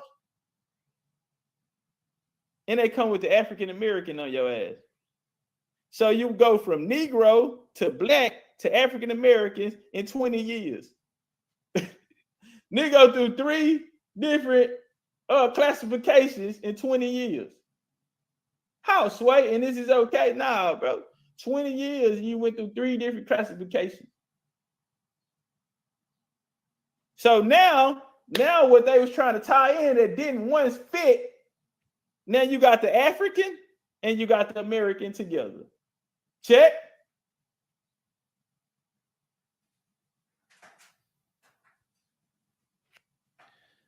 Obama signs bill removing Oriental and Negro from federal laws. The outdated word, somebody say that's confusing. No, it ain't. If you've been watching the lecture, it ain't confusing. Going through the lecture is not confusing, bro. It's by design. It is genius. It's not confusing. Who is confusing? They've been fucking with these Africans all the way up through the 20th century, and we get to the end of it. The end of the decade. I mean, we get to 1988. They on code, bro. They are right on time. All this shit is falling in place. Ain't nothing confusing about that. If we going, that's why I put this bill together. So we can see them walking down. It's not confused. It's genius. What it is. It's genius. The outdated word will be replaced with Asian Americans and African Americans. Okay? Negroes outdated, they say in law. The word Oriental Negro will no longer be part of federal law. President Obama signed a bill Friday eliminating offensive and outdated descriptors after legislation passed unanimously in the House Senate earlier this month. Now, they ain't confusing you. Watch this here. Because you got to understand, the people at that time was going through these changes. They were seeing these things happening. So when they got up to it, nigga, you were African and American. But listen, the reason why they did it, bro, was to connect the Africans that was coming in through the immigration bill and the people that was already here. That's why it wasn't confusion. It wasn't just for a nigga in America. African America didn't denote a nigga in the slavery that came here. No. What that means is they're about to put your ass together. You are about to become one people. Yeah, man, I want to say that, bro. It don't mean now the story and all them stories was put on you about you came to slavery, you African in America. No, bro, no. It really meant that do we see through this bill that they're merging the two? That's what it means. It means the emergence of the two. And we got to stop looking at it for right now, because as we see, these niggas been pre-planning. They've been planning ahead. So if African American was confusing in 1988, shit, in 2088, it ain't going to be confusing. In 2088, it will not be confusing. You are really going to have African Americans in this motherfucker. Africans mixed with Americans, bro. It ain't nothing to be smart about it. Say, oh, well, no, bro, no. This shit is a part of that title is a part of a larger plan. You think I'm bullshitting? Watch this. Negro, for its part, was actually once preferred to black, a word many African Americans found offensive before the civil rights era. But Negro fell out of favor in the 1970s as people preferred to identify as black or African American, disassociate themselves from a word some said resurrected thoughts of slavery and segregation. The U.S. Census dropped Negro. The U.S. Census dropped Negro in 2013. After that, African Americans described it as offensive. Who said that? When last time somebody asked you, was Negro offensive to you? Black ain't offensive? The fuck? You's a black ass nigga. That ain't offensive? Damn. Well, it was an option on the census forms as far back as 1900, because 1900 is when we see the Negro on the census. While niggas be running around here talking all that talk. You only seen it on the census in 1900, and they killed it in 2013, bro. Stop it.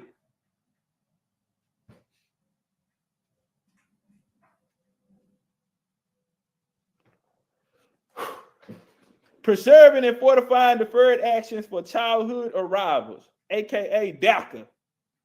That point. These niggas are genius, bro. They killing that Negro shit. Just like when Kwame came and they was using that Negro, he didn't fit into that. So they adjusted it. And then they come here, now he killed it. Obama come kill this in 2017 for a reason. Why? Section 1 in 2012, during the Obama administration, the Secretary of Homeland Security issued a memorandum outlining how to exercise prosecutorial discretions in the Department of Homeland Security should enforce the nation's immigration laws against certain young people. The memorandum, known as the Deferred Action for Childhood Arrivals, DACA, guidance deferred the removal of certain undocumented immigrants who were brought to the United States as children, have obeyed the law, stayed in school, enlisted in the military. DACA and associated regulations permit eligibility individuals who pass background checks, request temporary release from removal, and apply for temporary work permits. DACA reflects the judgment that these immigrants should not be a priority for removal based on humanitarian concerns and other considerations, and that work authorizations will enable them to support themselves and their families and contribute to our economy while they remain.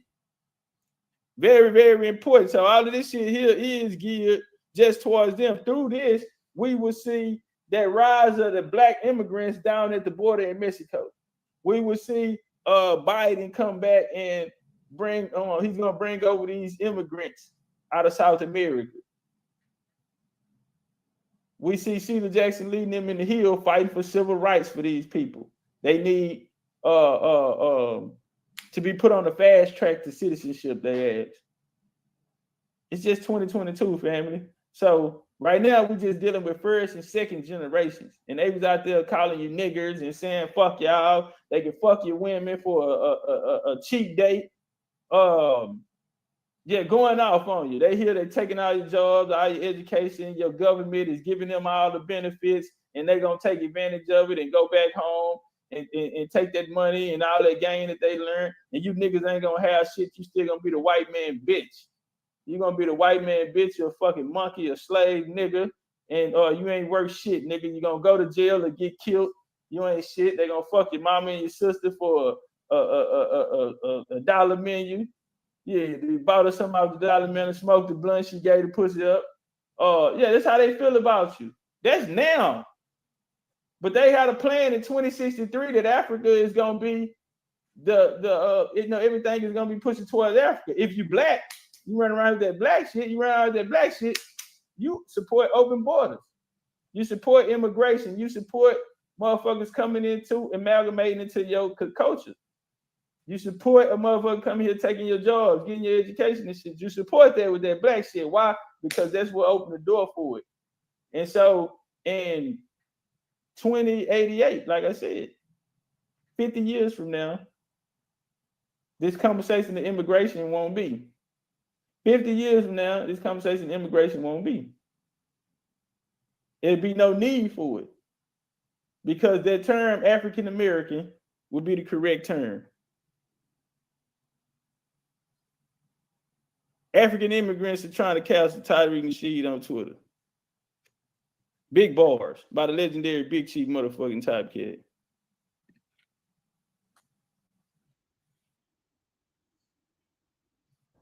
Damn. Can we get this brother a round of applause? God damn, nigga, I'm impressed. Yeah, I just got out the goddamn barbershop chair. Nigga, I'm impressed. I'm sitting there listening to that nigga. Ooh. And I was taking up for Tariq Nasheed that day. I remember why we went through that bill. But see, this why I always say, like, I don't really be tripping on the FBA.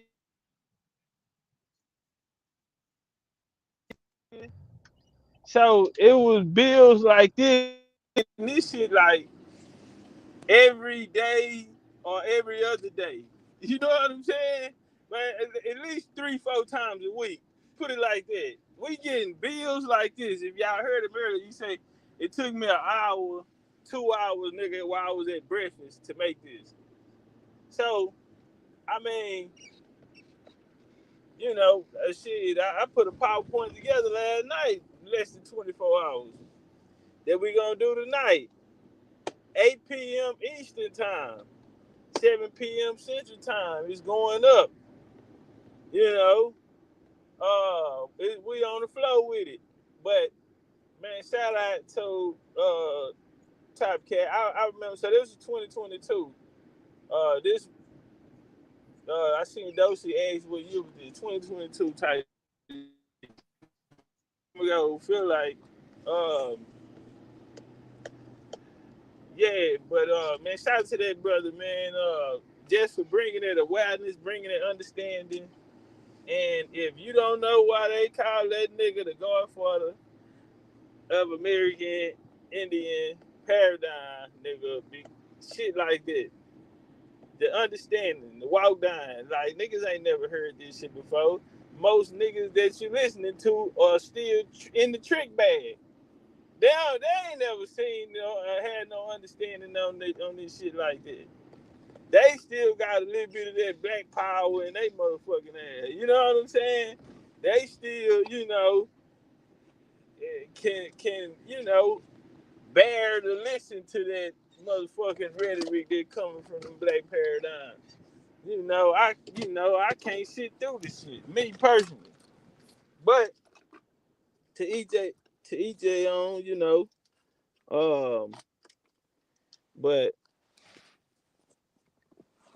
I'm gonna let y'all make it, man. I gotta get some reps in before the night, so I gotta go through this election, man, and do some punching and know what my target is so I can be sharp.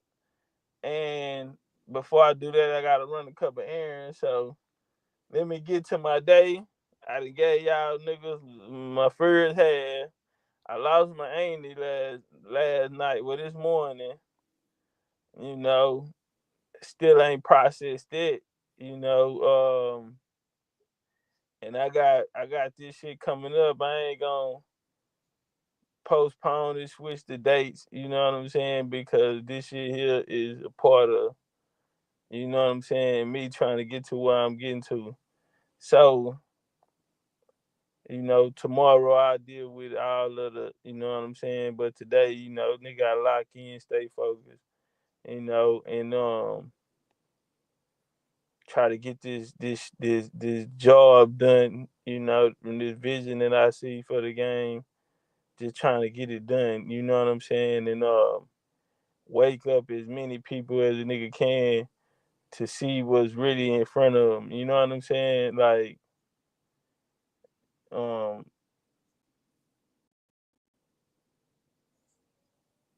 yeah, it's a gift and a curse, and especially when you got a purpose behind it. You know what I'm saying? My auntie said, "Go get them, go get it, and come back with it." So it's like, we got lock in this foxhole, nigga, and be the last man standing with this shit. I done seen a lot of niggas come and go. I done seen a lot of niggas that was here that ain't here no more. I done seen movements be created and destroyed from within. I done seen it over and over, bro. I done bumped into a lot of people in this game, and I was always able to stay relevant even without having a large following. You know what I'm saying? But really having the message and some news a nigga can use, and um just being on point. You know what I'm saying? But I was taking up for Tariq on this one. I can't really say too much about the FBAs because we had like relations. I knew them niggas. You know what I'm saying? Like that bill, them niggas saw that bill. You know what I'm saying? They saw that type of shit. So, this is, they getting they understanding. This is where they getting their real teaching from. The other shit, they was getting their real work. They came to the Indians and got American history. They came to the Indians and got the history of Pan-Africanism, and they got the only part that they ain't, they locked in on that black shit, and they not understanding that that's the part. It started it, the African American connected it, but it started with the black. That was the first attempt to connect it. You know what I'm saying? So through bills like this, hopefully people can see. You know what I'm saying? Hopefully I was clear enough in my message. But y'all be cool like y'all be cool, man. I love y'all. As long as we got each other, we don't need no motherfucking body else, nigga. Big old Indian, not the little one, nigga. The legendary Big Chief Topcatz. Shout out to y'all, man. Hope y'all enjoy the rest of y'all day. I see y'all this evening. We gone.